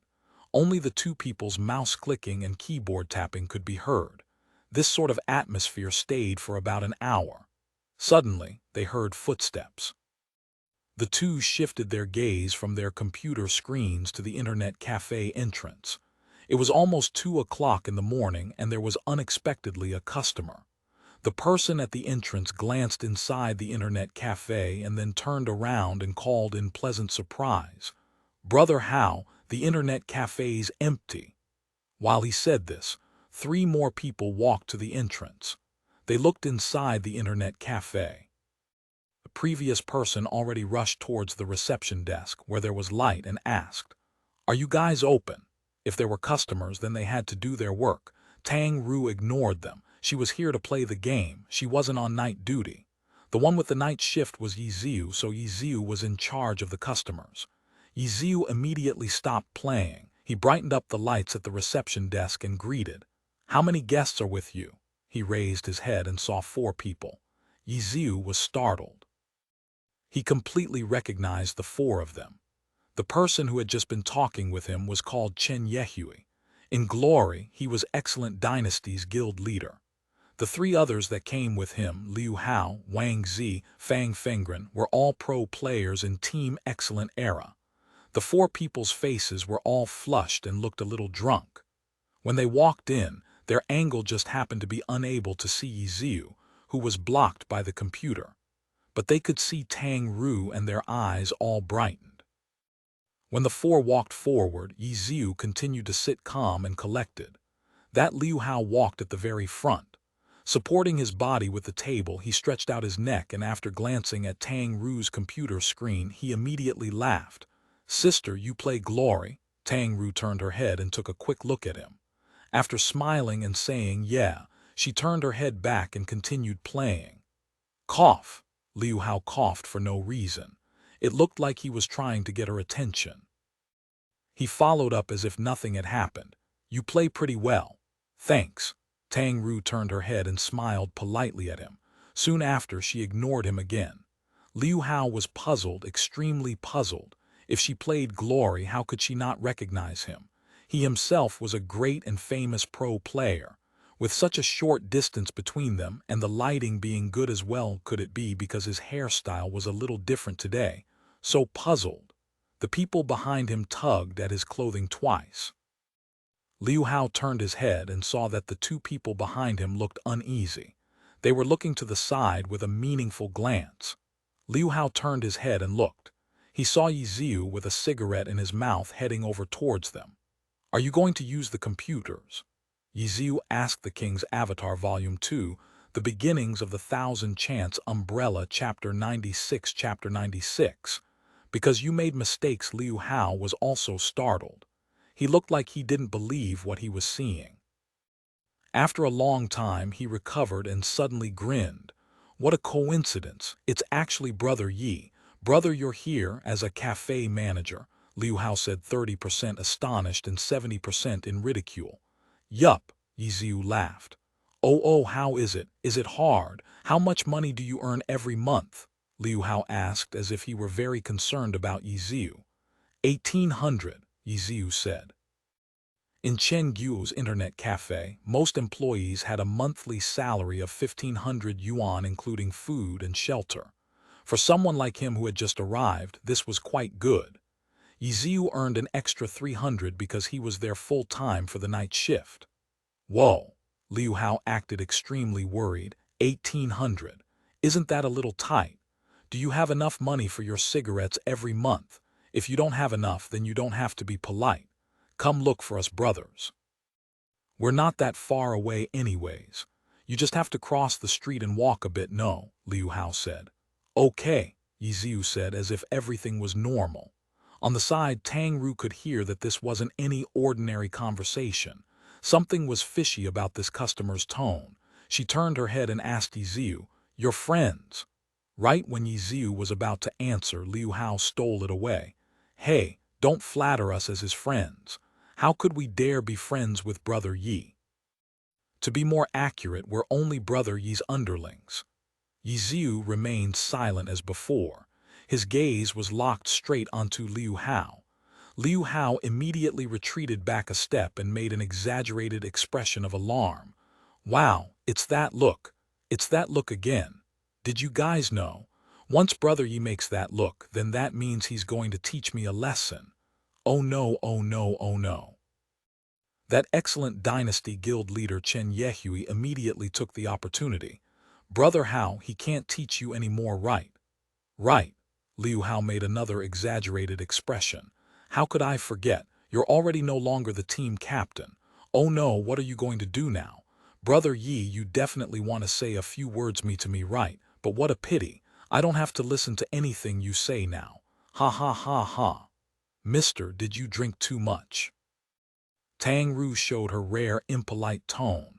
Beautiful, you don't have to worry about it. This is a personal grudge between me and him. Liu Hao already had no interest in getting to know the beauty. Ye Xiu laughed. He took the cigarette out of his mouth and put it out. He slowly stood up and said to Liu Hao, I always scolded you before because you made mistakes. You didn't want it to be like that, but you never gave me an opportunity to know. Tang Ru made PFT laugh. Chen Guo was right. This Ye Xiu really did have incredible skill at making others angry. Hearing this, Liu Hao really did grow angry. His previous act had already disappeared. Blue veins popped out from his head and he straightened his neck until he was in front of Ye Xiu's face. I didn't give you angry opportunities. Or you didn't give me any opportunities. Starting from the first day I joined the team, you always beat me down and never gave me the chance to come out. I always knew that you were scared of me. Scared that once I came out, I'd steal your position. But did you really think that you could keep me down? What about now? The one who stayed on the team is me. The one who has been kicked is you. I'm the team vice captain. You're a small cafe manager, 1,800 every month. Ha ha ha ha, hilarious, too hilarious. Ha ha ha ha. Ye Xiu silently stared at him. He didn't say a word. Liu Hao cruelly laughed. Chen Yehui also smiled with him. Wang Zi and Fang Fengren hid behind them with unnatural expressions, not saying a word. You too. Ye Xiu suddenly opened his mouth. Liu Hao immediately held back his laughter. He wanted to hear what else Ye Xiu was going to say. In the end, Ye Xiu waved his hands at him and his gaze fell behind him. Move. I'm not talking to you too. Liu Hao turned his head and looked. Behind him was Wang Zi and Fang Fengren, but there's no way he'd move if Ye Xiu told him to. In the end, Ye Xiu ignored him and minded his own business. Both of you played badly today. Wang Zi, you still care too much about being beautiful. You have too many unnecessary movements making it easy for the opponents to find an opening. Actually, your opponent today is a good example for you to learn from. Simple and practical. If you can do it like that, then adding on your smooth skill and tempo, you wouldn't lose to anyone one-on-one. Fang Fengren, you're too careful. You always worry too much about the pros and cons. As a pro player, you should know that the difference between everyone's reaction speed and hand speed is very small. If you always think so much, then you'll obviously have the key moments stolen by your opponents. Using your brain to compete is good, but you think too much. There are times when you need to learn to rely on intuition to make a decision. Intuition isn't as unreliable as you think. It's an accumulation of your experience. Wang Zi and Fang Fengren stared blankly while hearing this. After listening, they weren't sure how to react, answer, or not to answer. In the end, the two could only lower their heads. Hey, Liu Hao had also recovered after foolishly hearing this and suddenly jumped out. What are you doing? You're still pretending you're the team captain. What qualifications do you have to teach my teammates? Ah, and you. Ye Xiu looked towards Liu Hao. When Sun Xiang's energy was like a rainbow in the second round, did you not realize this? When he was completely relying on his individual strength in the team competition, did you warn him of anything? Did you have a complete plan to deal with Yang Kong's and Su Bin's combo? I always scolded you because you made mistakes. I didn't let you come out because you're still too far off. But I have to admit, you are quite capable. You were actually able to climb your way up like this. Since it's already like this, then work properly. That isn't an easy position. Strength, you need true strength. You can do it. FCK, okay, the four of you can go back. Ye Xiu made an order to expel the guests. What are you doing? We're here to use the internet. Give us 4 computer stations, Liu Hao yelled. Ye Xiu took a newspaper and rolled it up into a tube. He went to something on the wall and tapped at it a few times. But the lighting wasn't good, making it difficult to see clearly. Little Tang, turn on the lights here. Ye Xiu turned his head. Tang Ru agreed. After the lights turned on, Ye Xiu once again took the newspaper roll and tapped a clause hanging on the wall. He turned his head and said towards Liu Hao, do you see it? The internet cafe has the right to refuse any drunk people. I'm so sorry, you four. You. Liu Hao was furious. They had drunk a bit of alcohol, but they were still far from drunk. How could they be considered drunk people? This guy was clearly using a feather as a banner of command. Liu Hao was about to argue when Ye Xiu dully said, don't be so noisy. You guys are also public figures. If you keep on being noisy, then you guys won't look good. After saying this, Ye Xiu quietly took out a cigarette from his pocket, lit it, and put it in his mouth. Liu Hao's gaze was fixed maliciously on Ye Xiu. In the end, he clenched his teeth and turned around. We're leaving. I won't send you guys off. Ye Xiu lit his cigarette. His eyes followed them as they left. Tang Ru had stopped playing long ago. She had quietly watched the entire scene. After seeing Ye Xiu puff out some smoke, she noticed that his face looked a bit sad and then immediately returned back to his usual half-dead, lazy look. Who were they? Tang Ru still asked. They were former colleagues. Ye Xiu dully said. People from the Glory Pro scene. Tang Ru asked. Yeah, Ye Xiu said. Were they famous? Tang Ru said. They were quite famous. You actually said you didn't recognize them, making them look like they lost a lot of face. Did you know that? Ye Xiu smiled. I can't do anything about that. Tang Ru said helplessly. I only know two pro players from Glory. They were both often talked about by Guo Guo. One is called Suma Cheng and the other is called Ye Xiu. Ha ha, Ye Xiu laughed. Especially that Suma Cheng. Guo Guo really likes her. She even had a few ads of Suma Cheng hanging on her wall, Tang Ru said. Oh, it doesn't like look they're gone now. Ye Xiu recalled. You've been in Guo Guo's room, Tang Ru was astonished. Once when I helped bring her a blanket. Ye Xiu immediately explained in order to avoid her making the mistake that he was some kind of guy that looked to steal stuff from a girl's room.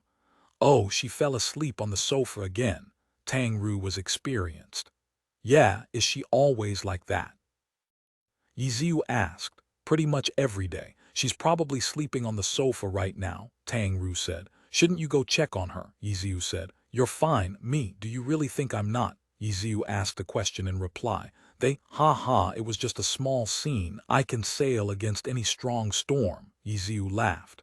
Then that's good, Tang Ru said and went upstairs. Ye Xiu watched her back and smiled. This girl had a good heart.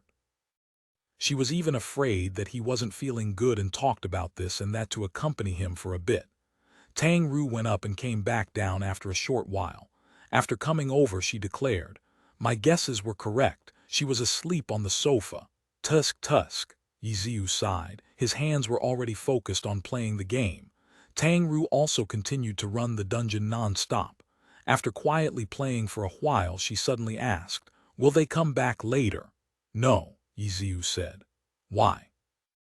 I feel that because they know that you're here as a cafe manager. Tang Ru didn't finish. She knew that Ye Xiu also saw those people's true intentions. When those people saw Ye Xiu, they wanted to go to a computer station even more. They would have used the opportunity to order him about as a servant in the internet cafe. Because it's not convenient, Ye Xiu said. Why is it not convenient? Tang Ru didn't understand. Think about it. If a professional sports star randomly appeared on a crowded field, what do you think would happen? Ye Xiu said. Oh, it's the same. The internet cafe is a place where many glory players gather. If they randomly appeared here, what would happen? Wouldn't there be a crowd around them? They'd be even more bothered by it than me. Ye Xiu laughed. I understand. Tang Ru immediately thought of the four guys from before who had first looked around to see if anyone was there. Don't worry about this. Hurry up and level, Ye Xiu said. I'm level 20, Tang Ru announced. Oh, Ye Xiu turned his head. Soft Mist had already reached level 20. Change classes and then go to Frost Forest. Ye Xiu said the King's Avatar Volume 2 The Beginnings of the Thousand Chants Umbrella Chapter 97 Chapter 97. Stupid noob, the quests for changing classes were difficult for normal newbies.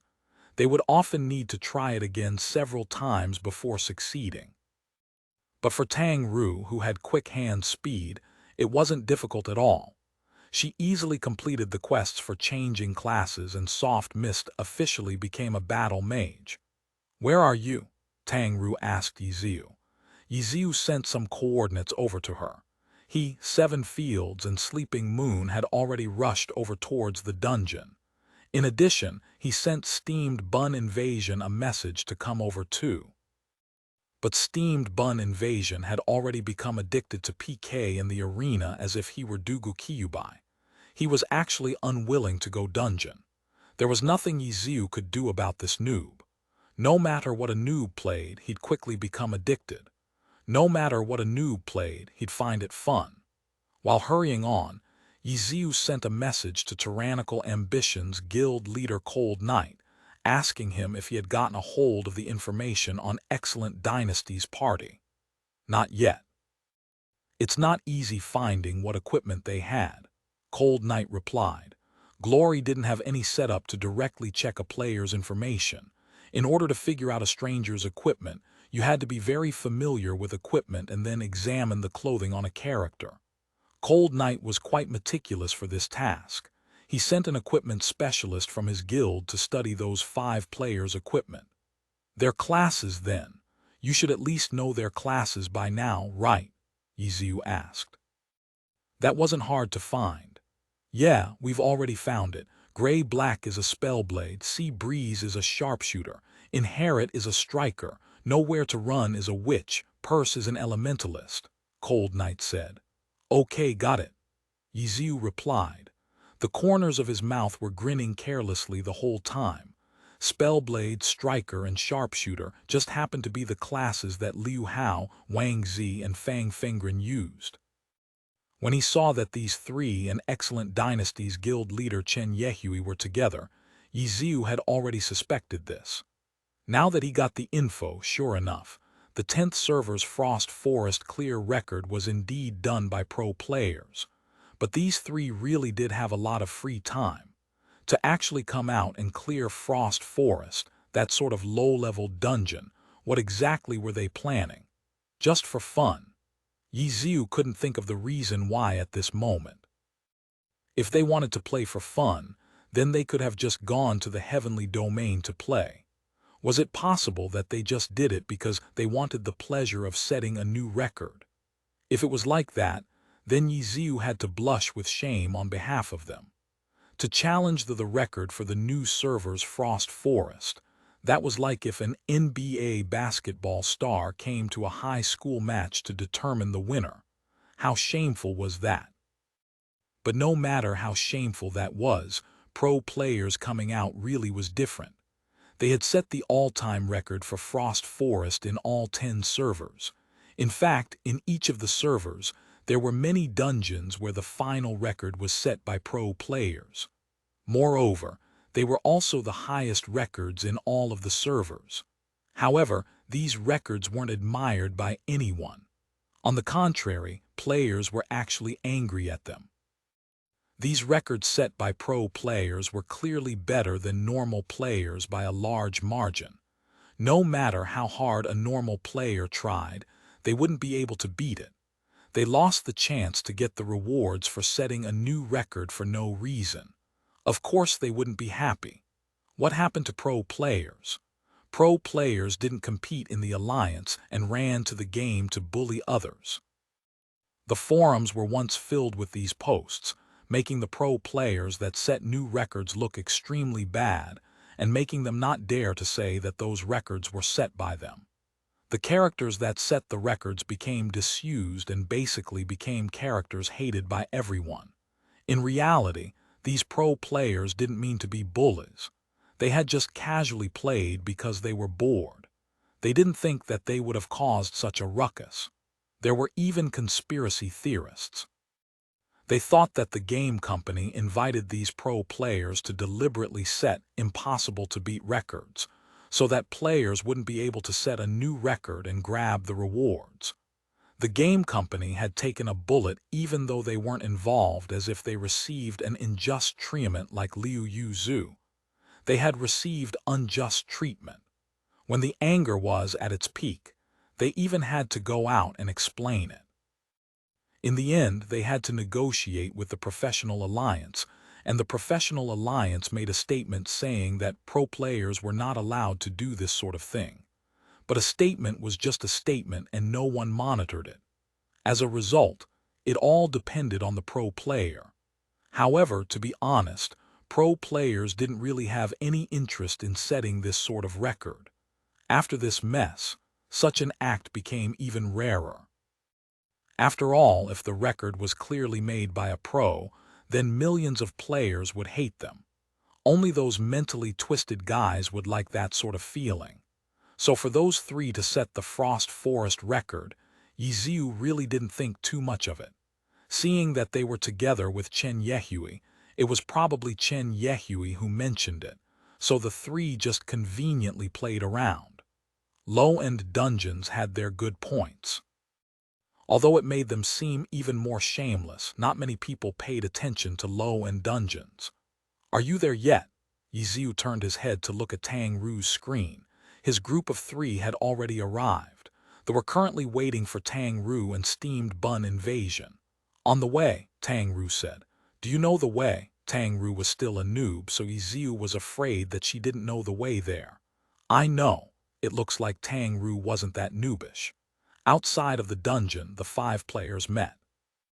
Seeing that the new player was a female character, ordinarily they would have went over to check her out. But because Brother Expert had brought her, 7 Fields restrained himself. Sleeping Moon, on the other hand, expressed that such an act was beneath him. Only Steamed Bun Invasion, that stupid noob, ran up in front of Soft Mist and bounced up and down. Hey, beautiful. Before level 20, Tang Ru had leveled on her own.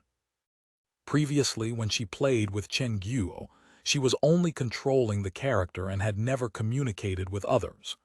This was her first experience with Glory's voice system. After staring blankly for a bit, she suddenly started laughing. "What are you laughing at?" Ye Xiu turned his head strangely. "So that's how you speak. It feels so stupid," Tang Ru said. After seeing Steamed Bun Invasion bouncing up and down and say a single greeting, Tang Ru had laughed uncontrollably. For the first time, Ye Xiu began to have a few doubts. Were these two reliable? Beating a record set by pro players isn't something so easy to do. "How do I speak?" Tang Ru asked. "Oh, is your voice option not turned on?" Ye Xiu recovered and instructed Tang Ru to turn on the voice option. Tang Ru coughed twice and then greeted everyone with a "Hi, everyone." Immediately after, she began laughing again. "What's so funny?" Ye Xiu couldn't understand. "I don't know either." Tang Ru laughed while saying this. In the game, Steamed Bun Invasion was quite excited. "Wow, it really is a beauty. Even her voice sounds nice. Brother 7, Little Moon Moon, did you guys hear it?" "Little Moon Moon UFC Cur." Sleeping Moon was alarmed. How terrible. How could someone he just met already know of this top-secret nickname? It must have been that son of a beach who privately taught him, right? Sleeping Moon began conspiring theories. He obviously didn't know that right now, whenever he was talked about, they would always use the name Little Moon Moon. Of course, 7 Fields and the others still used Sleeping Moon when they were in front of him, but Steamed Bun Invasion couldn't care less. A noob. What was a noob? This was one. Okay, stop being so noisy. Let's party up and get ready to dungeon. This is Soft Mist's first time doing this dungeon. Everyone take care of her." Ye Xiu said. "Your name is really pretty beautiful." Steamed Bun Invasion said. "Thank you," Tang Ru politely replied. "Beautiful, what's your astrological sign?" Steamed Bun Invasion said. "Aries," Tang Ru answered. "Cough," Ye Xiu coughed. "Beautiful, can you guess what sign I am?" Steamed Bun Invasion asked. "I don't know," Tang Ru said. "Guess, I'll give you 3 guesses." Steamed Bun Invasion said. "Cough, cough, cough, we're going into the dungeon, you too." Ye Xiu couldn't bear it anymore. But after going into the dungeon, would Steamed Bun Invasion calm down? Of course not. He continued to circle around Soft Mist and say, "Beautiful, be careful. This dungeon is very dangerous. You should stand behind me. Did you know, when I first came here, Steamed Bun, Steamed Bun, Steamed Bun." Ye Xiu felt that his ick was rapidly declining. "You can chat when there's time. I'm going to pull the monsters. Soft Mist, come with me." "Okay." Tang Ru controlled Soft Mist to follow Ye Xiu's Lord Grim. When Lord Grim took out his 1000-chance umbrella, it was already in the battle lance form. It was the same type as Tang Ru's weapon. "Look, the monsters in this dungeon," Ye Xiu said to Tang Ru while pulling the monsters.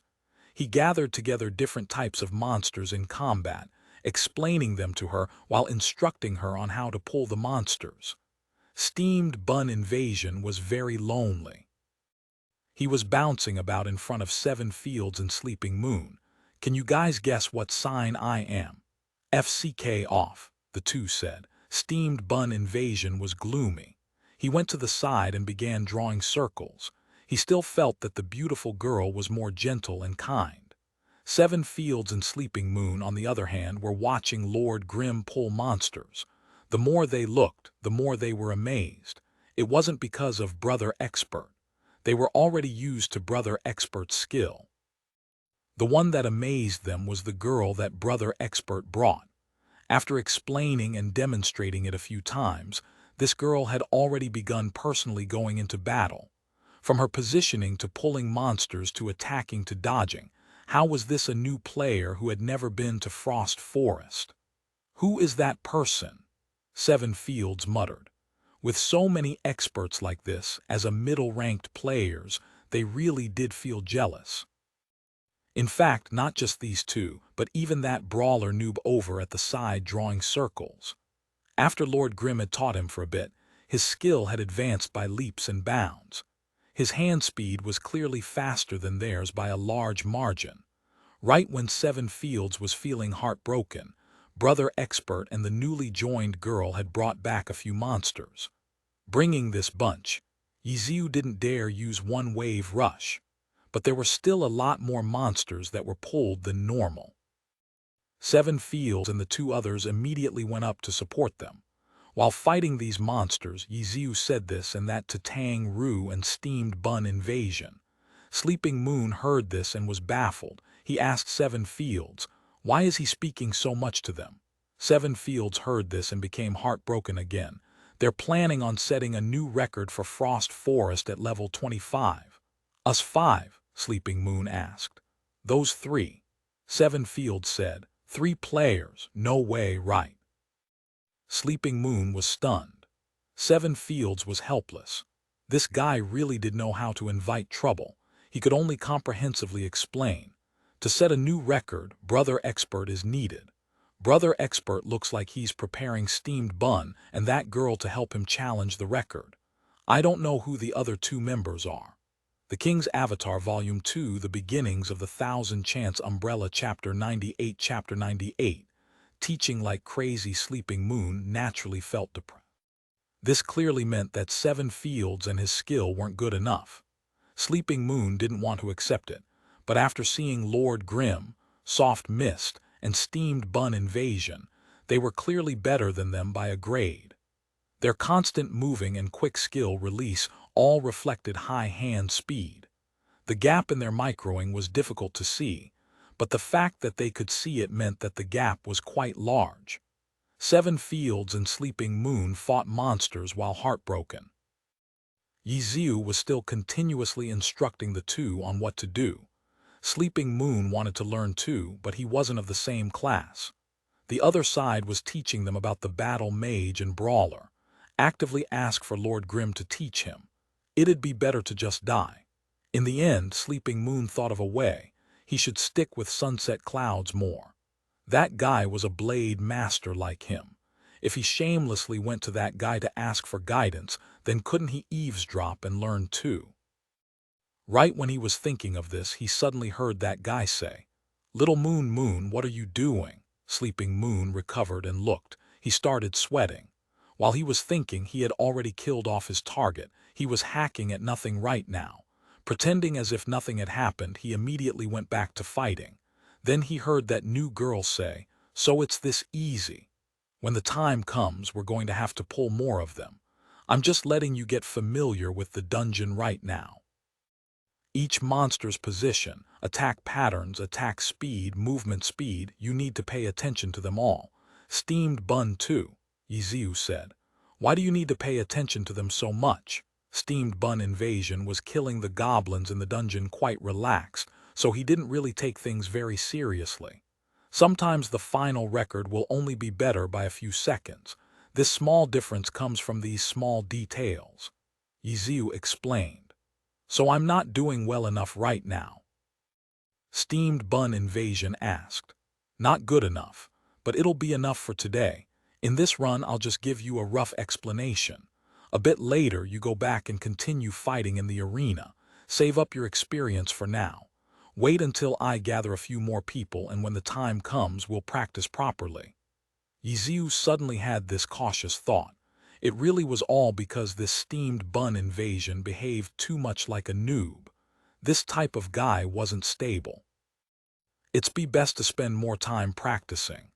Luckily, Steamed Bun Invasion was also addicted to PK. Hearing that he didn't need to dungeon, he was actually quite happy. He unreservedly agreed. Ye Xiu followed and then suddenly thought of something else. "Right, how many points are you at in the arena?" 98 points. Steamed Bun Invasion said proudly. He had been playing one-on-one duels in the arena. Each win would only earn him 1 point, so 98 points meant that he had already won against 98 opponents. Don't randomly use your points.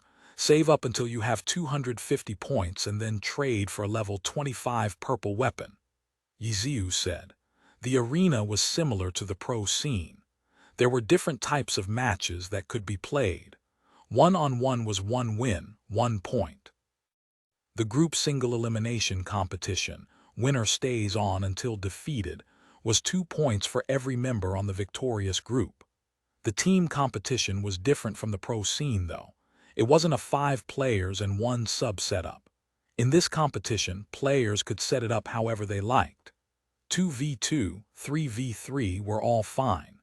The highest it could go to was a 5v5 with 1 sub, just like in the pro scene. The points earned could be used to trade for equipment.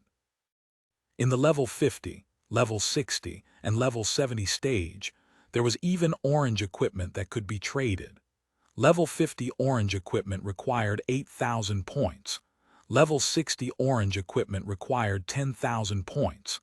Level 70 orange equipment required 12,000 points.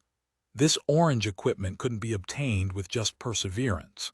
That was because starting from level 50 in the arena, besides earning points from winning, players would also lose points. Like this, players unable to achieve a 50% win rate couldn't profit. However, it wasn't like there weren't any shortcuts. There was one method that could earn a player enough points in a single round: gambling. Players could gamble with points, in-game currency, and even equipment. There was no betting limit. In the default setting, if a player opened with 1,000 points, then a challenger could join as long as he had 1,000 points. In addition to this, players could also negotiate. For example, if a player opened with 1,000 points, then if the challenger lost, the challenger would only have to pay 500 points. As long as both sides agreed to it, this sort of setup was possible. The system always acted as the mediator, so it wasn't possible to shamelessly cheat others. Those who dared to open a gamble undoubtedly had a trick or two up their sleeves. But most of the time, players made a profit of 100 points or less, because no one was confident in winning 100% of the time. Of course, there definitely were brave gamblers that made huge bets on one match. These types were usually between 2 sides with enmity towards each other, and used the bet to decide who was better. Apart from this, there were quite a few who had no idea what they were doing. In such a large game with so many players, there were definitely strange players with gambling mindsets that could not be understood by ordinary players. The 10th server was only a new server. With Steamed Bun Invasion's level, there was no difference in fighting in the free-for-all matches or the same-level matches. Apart from the fixed field, which didn't give any points or rewards, the other places were all the same. Ye Xiu had suddenly recalled that the arena's level 25 purple weapon was a good weapon.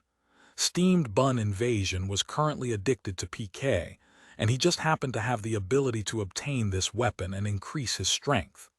Oh, is that weapon powerful? Noobs always had questions. Ye Xiu naturally explained it to him. They continued dungeoning, and Ye Xiu explained to them the entire way. When they reached the boss, he said even more.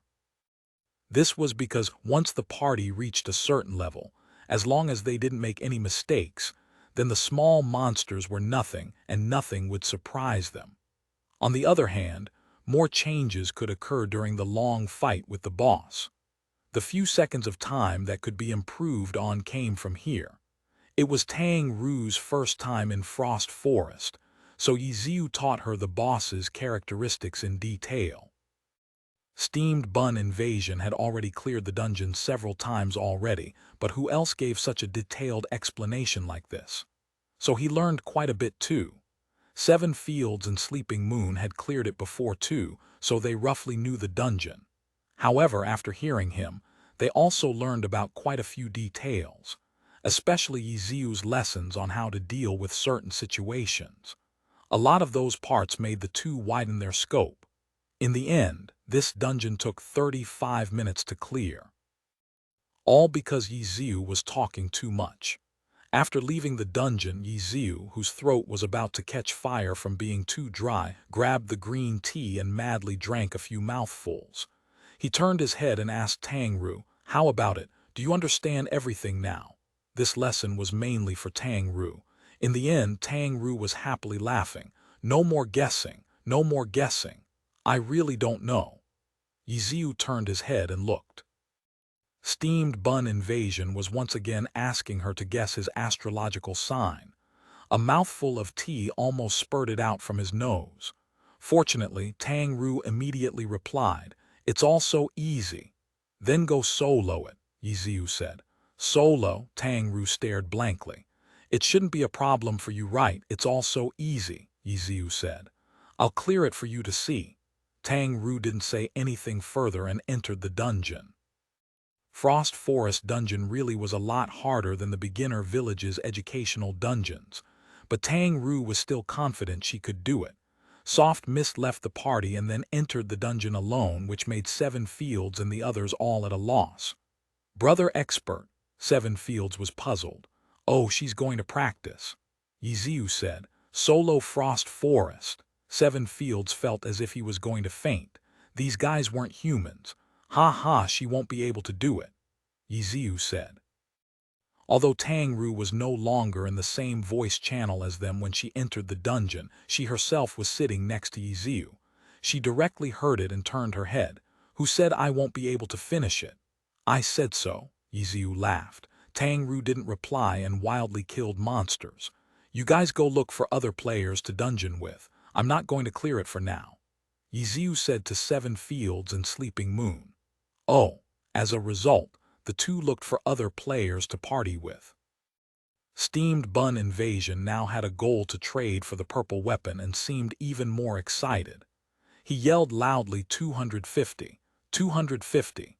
"My goal is 250. Among the surrounding surprised players, he ran off to the arena, making Ye Xiu feel another shadow over his heart. Will this guy really be okay? Noobs couldn't be managed, but this sister next to him could still be taught. Ye Xiu pulled up his stool to behind Tang Ru. He drank tea and smoked his cigarette, leisurely watching Tang Ru solo Frost Forest and waiting for a bad situation to occur. With Tang Ru's skill, soloing Frost Forest wasn't an issue of skill. She was already quite proficient with using level 20 and under battle mage skills. The newly learned level 20 skills, Circle Swing and Neutral Chaser, had already been explained before by Ye Xiu. At this moment, she was also gradually getting absorbed into her playing. She had slaughtered her way through very smoothly and easily. It truly wasn't something anyone could do. But right before the first boss in the last wave of monsters, something bad finally occurred. Pulling a few monsters, her flowing playing continued. Her left hand beautifully swiped the keyboard and used Falling Flower Palm to attack. But Soft Mist didn't respond. After staring blankly for a bit, Tang Ru looked at a system prompt. Not enough mana. Tang Ru immediately gave Soft Mist a mana potion to drink. But potions were either instant recovery or slow recovery. Instant recovery potions were high-quality goods. How could beginner village NPCs sell that type of instant recovery potions? Naturally, her potions were the slow recovery ones that required some time before the potion completely took effect. This duration was usually 10 seconds, but different quality potions recovered different amounts every second. While Tang Ru waited for the potion's effects, she used skills to kill off the monsters. In the end, after 10 seconds, the effects disappeared and her mana was also used up again. Potions had a cooldown of 1 minute, so in the following 50 seconds, she had no way of using skills. Tang Ru could only let Soft Mist dodge left and right, and used a normal attack whenever there was an opening too. It put her in a somewhat difficult situation. After fighting with difficulty for 50 seconds, she drank another potion and used another 10 seconds worth of skills before her mana was all gone again. Ha ha ha, Ye Xiu laughed, which felt extremely ear-piercing to Tang Ru. She grinded her teeth and endured. Under such a vicious cycle, she was simply wasting her time on these small monsters. Her own injuries weren't light either, and she had to hurriedly begin using food items to recover her health. When we're going for a new clear record, how is there going to be time to rest and recover? Ye Xiu said from behind. Oh, I'll remember to drink potions. Tang Ru said. It's not just drinking potions.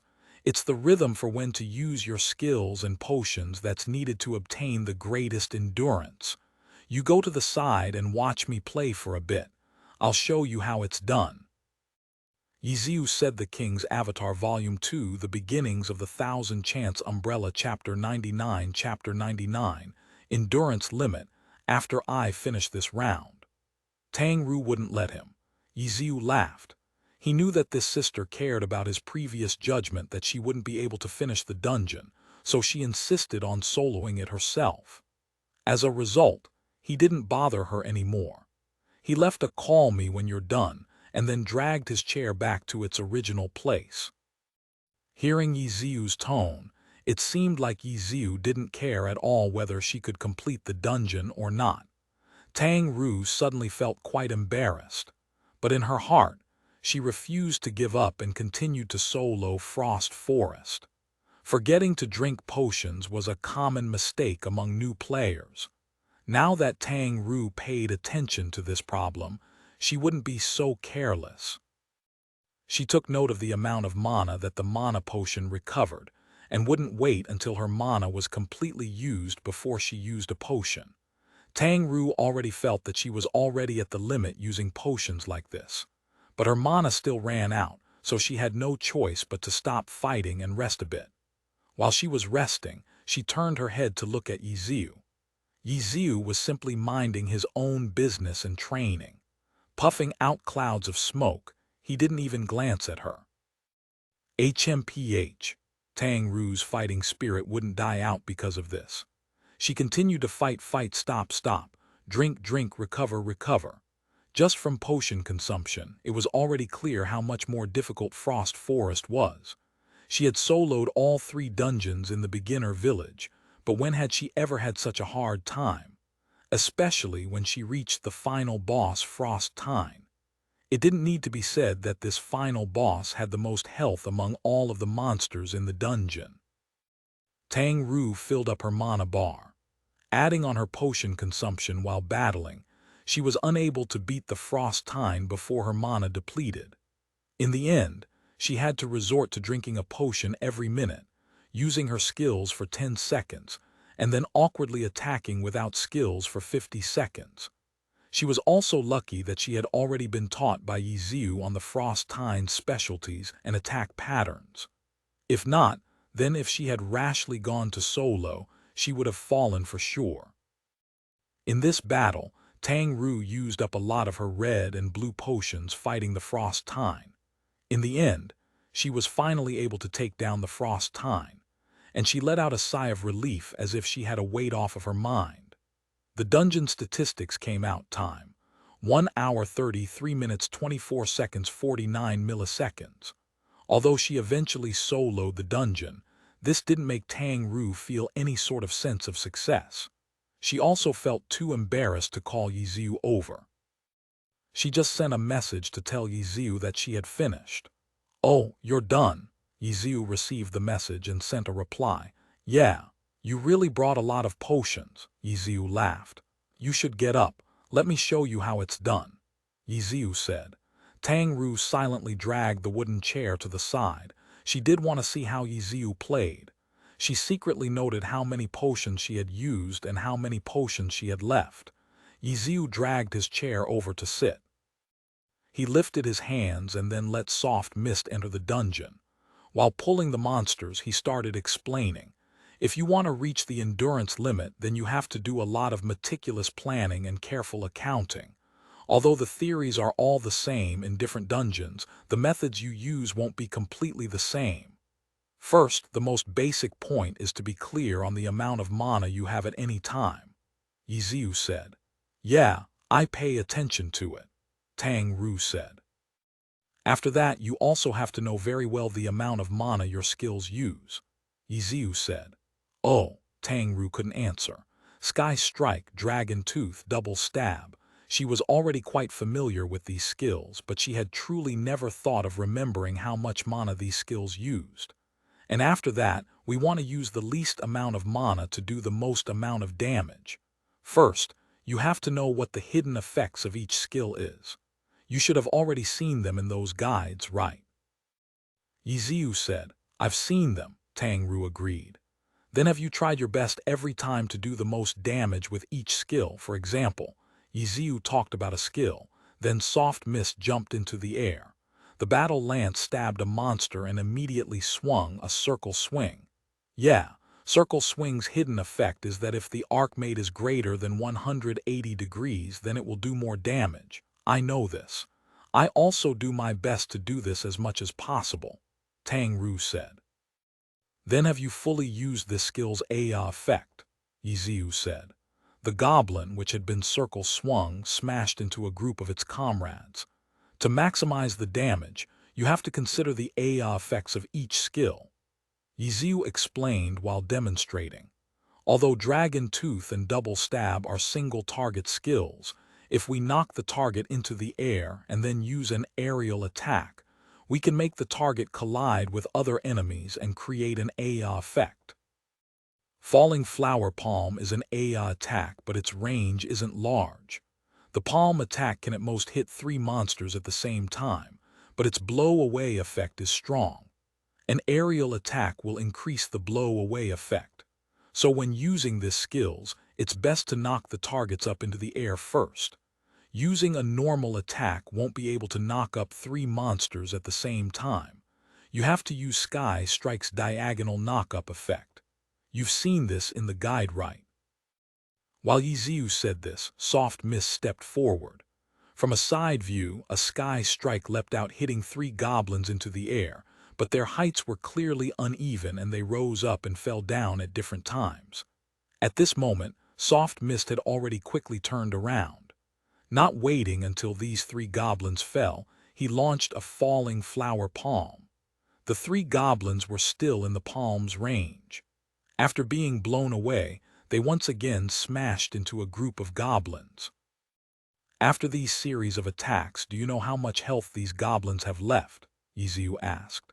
You have to know how much health these monsters have too. When these monsters only have a sliver of health left, a single normal hit will kill them. Why waste your mana on using skills? Skills do more damage, but they can't be rashly used. For example, this goblin over here. If this was a one-on-one scenario with your skill's damage, you have to use at least 3 attacks to finish it. So then we'll first consider the first combo, Sky Strike, Dragon Tooth, and then a normal attack, Tang Ru said. Yup, it looks like you've already understood this part, but your choice isn't the best one. Ye Xiu said. Why not? Because you forgot that Dragon Tooth will automatically create a chaser, and creating a chaser costs mana. So the best method is... Ye Xiu's hands flicked. A normal attack, a double stab to create the bleed hidden effect, and then let it bleed to death. But double stab's bleed has a chance to fail. The goblin was hit by Soft Mist's double stab and then really did fall down from the bleed, but double stab only had a 50% chance to bleed. Tang Ru remembered that the guide said this. Right now we're pursuing the limit, not the most dependable way, Ye Xiu said. Oh, I understand. Tang Ru nodded her head. Soon after, Ye Xiu continued to explain. The skill's damages, their mana consumption, the monster's life, how to gather monsters, how to use the skill's features, back attack, aerial attacks, knock-ups, etc. effects. The so-called endurance limit playing was simply extremely meticulous planning and careful accounting. Because Ye Xiu had to divide his attention to explain, it wasn't 100% perfect. But even so, Tang Ru still saw that the mana consumption was reduced and that the damage output didn't lose out to her madly using her skills the entire time. In the end, Ye Xiu soloed Frost Forest in 1 hour 12 minutes 21 seconds 32 milliseconds. The harsh 20-minute difference made Tang Ru unable to open her eyes. It wasn't just the time either. Ye Xiu's potion consumption was much less than Tang Ru's. Beside eating food one time before fighting the Frost Tine, he had never stopped fighting the entire time. She knew that this wasn't this guy's limit either, because Ye Xiu was explaining to her along the way. He had stopped sometimes and gave a demonstration. If this guy had focused on soloing the dungeon, then Tang Ru doubted that he'd even need 1 hour. Do you understand now? After exiting the dungeon, Ye Xiu turned around to ask her. Yup, Tang Ru nodded her head. Practice then. Remember to pay attention to the things I said before. This type of fighting really is tiring, but if we're going to set a new record, then you definitely need to give your 100%, Ye Xiu said. Understood. Tang Ru waited until Ye Xiu let her sit down before returning. After you've finished clearing it twice, use my account to clear it 3 times, Ye Xiu said. You didn't dungeon because you wanted to give me more chances to practice, Tang Ru asked. Yup. My account and your account's damage from skills and mana consumption aren't too different. Using them interchangeably will let you break into this type of fighting style even faster. Once you've formed this sort of habit, concentrate on getting familiar with your own account and you'll be good, Ye Xiu said. Then every time I dungeon I'll switch accounts, Tang Ru said. That's fine. Then I'll start with your account, yours 3 times, mine 2 times, 5 times is perfect, Tang Ru said. Okay. Ye Xiu got up and let Tang Ru play on his Lord Grim. Tang Ru sat down and looked at his equipment's damage, skills, and attributes. This made Ye Xiu very happy. This girl had good prospects. The 2 alternately used accounts.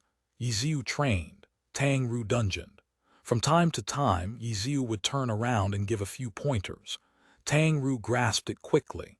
Her high mechanical skill was equivalent to having good hardware. In this sort of scenario, installing software was quite easy. With just software and no hardware, then the software couldn't be used, and upgrading hardware was much more troublesome. Seeing Tang Ru's rapid progress, Ye Xiu felt that she was quite reliable. She wasn't like that guy Steamed Bun Invasion who made him worry. Even worse, Steamed Bun Invasion's level was high. He wasn't like Tang Ru who was still level 20 and had more space to practice. If it's just these 2, I might still be lacking, Ye Xiu sighed. Right now, he had already understood who his opponents were. They were pros, which made it even more clear what type of strength he needed. Equipment actually didn't need to be understood. Level 25 and the new server, equipment couldn't make much of a difference. The damage was at most at the level of purple equipment. Tang Ru's dungeoning needed an hour. After clearing it 5 times, daybreak had arrived long ago. The Internet Cafe employees with the morning shift came and saw that there weren't any customers in the Internet Cafe. There were only these 2 sitting at the reception desk madly gaming. Wait a bit. Seeing that people were coming to take her spot, Tang Ru wouldn't let them. Her precious dungeon entries, how could she let them at this time? Come here. Ye Xiu let up his computer. You keep practicing, I'm going to make a phone call, Ye Xiu said to Tang Ru. Okay. Tang Ru didn't even turn her head. Hello, Ye Xiu called a number. The other side seemed a little fuzzy. Have you gotten up? Ye Xiu asked. Huh. The voice immediately became clear. Where are you? Sima Cheng asked the King's Avatar Volume 2, The Beginnings of the Thousand Chants Umbrella Chapter 100. Chapter 100. I only want to play a small role. If you climb to the window, you might be able to see me. Ye Xiu laughed. Ah, Sima Cheng was still wrapped in her blankets. She kept the blankets wrapped around and climbed to the window. She looked out and swept across the streets. Although she was pretty high up and the people on the streets were pretty small, it was still easy for her to recognize familiar people. But when Sima Cheng scanned outside, she didn't see anything. I don't see you. Diagonally opposite to you on the streets is a happy internet cafe. Ye Xiu said. Oh, I know that internet cafe, Suma Cheng said. After all, she lived around here. Even though she had never been to the internet cafe, she still knew of it. Her gaze shifted to the internet cafe direction, but she still didn't see him. Yeah, I'm in the internet cafe. You're pulling all-nighters again. Suma Cheng understood Ye Xiu well. For work, Ye Xiu said seriously. Work. Right, I'm working in the internet cafe right now, Ye Xiu said. Oh, that fits you well. Although Suma Cheng said that smiling, she couldn't help but grieve in her heart. It didn't matter who switched, this type of gap in level couldn't be adapted so quickly, right? Ye Xiu's tone seemed to say that like he couldn't care less. There even seemed to be a trace of pride. But this guy had always been a mouth says yes, heart says no type of guy. Even for her, who was very familiar with him, sometimes didn't know what he was thinking. Yeah, I'm on night duty every day. My life is awfully disciplined now, Ye Xiu said. Where are you living? Suma Cheng asked. The internet cafe takes care of food and shelter. Let me tell you this. This internet cafe's lady boss is a super big fan of yours. Give me a signature sometime later. If I give it to her, she'll definitely raise my salary, Ye Xiu said. Really? Then I'll go visit you, Suma Cheng said. This. Do you want to visit me or do you want to be surrounded by fans? Ye Xiu said. Suma Cheng was helpless. It's not like she didn't know of this. Regarding pro players like her, internet cafes were the #1 forbidden place. If she went, then she'd definitely cause chaos. Suma Cheng's skill level wasn't considered top tier in the pro scene, but her popularity didn't lose to anyone. This was the beautiful girl effect. Just by relying on her appearance, advertising companies favored her highly. Most of the reason why Chen Guo felt that Suma Cheng was the best female player was because of this sort of PR effect. For example, in the recent years, with his influence rising, Zhou Zekai could be considered the #1 player. He might not be as skilled as the top-tier players like Huang Xiaoshan or Han Wenqing, but he looked handsome and was also stylish. He was suitable for the young and old. Both males and females liked him. The media praised his accomplishments. The advertising companies thought highly of him. From a business standpoint, Zhou Zekai was the undisputed #1. In addition, his skill really was good. Nowadays, the only thing he was missing was the title of league champion. If not, then he would have taken the throne of #1 long ago. Then maybe later when there's a chance. Suma Cheng wasn't in a hurry. Knowing that Ye Xiu wasn't too far away and was even in the neighborhood, she immediately felt at peace. I saw yesterday's match. You played pretty well, Ye Xiu said. I don't like Sun Xiang as a person, but he really is quite strong, Suma Cheng said. He's still a bit inexperienced, Ye Xiu sighed. Yeah, are you busy these days? You still need to ask this. The two had been so close for all these years. They understood each other's lifestyle and habits extremely well. Come to the new server and help me set a new record. You're playing in the new server, Suma Cheng stared blankly. Yeah, you. I transferred Lord Grim over, Ye Xiu said. At this moment, Suma Cheng was silent for quite a long time. She clearly knew a lot about this account.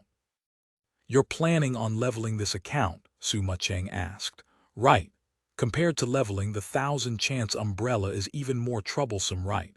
Right, but 1 year is more than enough time, Ye Xiu said, and 1 year later, I'll return. I said that a while ago, Ye Xiu said. Okay. Suma Cheng suddenly felt like crying. What dungeon record do you want to set? Suma Cheng suddenly felt that this was a problem. If Ye Xiu wanted to set a new record in the new server, why would he need her to help? Soon after, Ye Xiu explained it to her. After hearing it, Suma Cheng understood. So it turns out you were going to use this type of method to gather materials. No wonder you chose the new server. If things go smoothly, then you might not even need a year. The crucial point is at level 50. I still need to figure out how I'm going to upgrade it to level 70, Ye Xiu said. I'll definitely come help you. Okay, so you need to hurry up and level an account to 25. Afterwards, you also need to keep leveling with it so that you'll be available at any time. Ye Xiu ordered. Sure. Su Macheng smiled while agreeing. After hanging up the phone, Su Macheng's mood became incomparably good. In reality, she wasn't actually too interested in glory. She only started playing the game to purely play a small role. Who knew that after all these years she'd risen to such a situation? So many people admired her, yet Su Macheng only wanted to play that small role in her heart. When Ye Xiu was forced to retire, she felt that her career as a small role should have also ended. But Ye Xiu said that he was still going to come back, so she decided to continue holding on. 1 year. She had originally thought she'd need that much time, but after just a few days, Ye Xiu had already come back. That's right, Ye Xiu still hadn't returned to the professional alliance, but Su Macheng had never thought of this. She had only wanted to play a small role, whether it be in the professional alliance or the game, it didn't matter. The happy Su Macheng hummed a song while getting out of bed. Right when she was washing her face, her cell phone rang again. She immediately ran to look and then picked up the phone. Hello. Macheng. You said that you wanted to transfer clubs, but that isn't so easy to do. I know Ye Qiu's retirement hit you hard, but you have to know that Excellent Era won't easily let you go. It's all right, Sister Yang, I was just randomly asking, that's all. Su Macheng smiled. Ah, randomly asking. The person on the other line was somewhat puzzled. When she had asked for this before, it didn't seem like she was just randomly asking. It seemed like she wanted to leave no matter what. Right, I'm doing quite well like this. Do you have anything else? Su Macheng asked. No, that's it. Then I'll be hanging up. Bye-bye. Su Macheng really did want to transfer at one point. It was at the same time Ye Xiu left.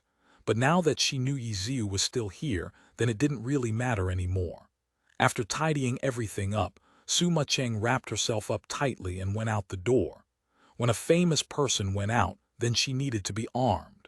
The club definitely had a new server account card, but Su Macheng still felt that it was better to buy one herself.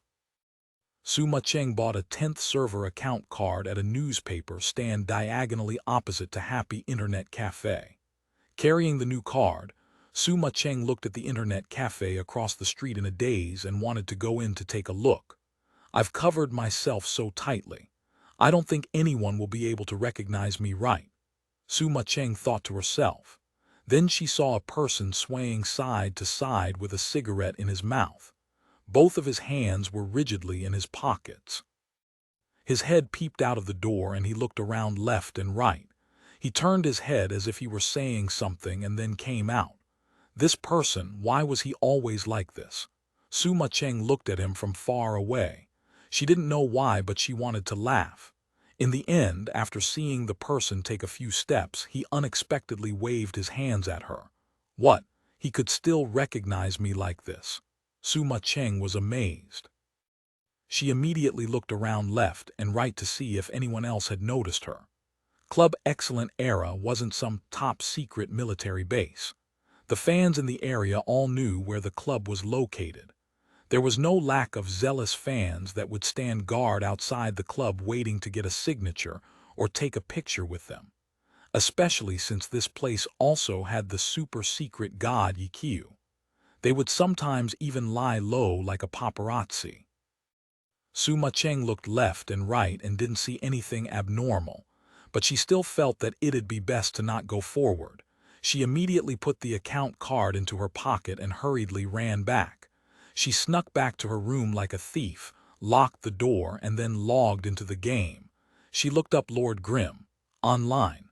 Oh, you went back pretty quickly, Su Macheng said to herself.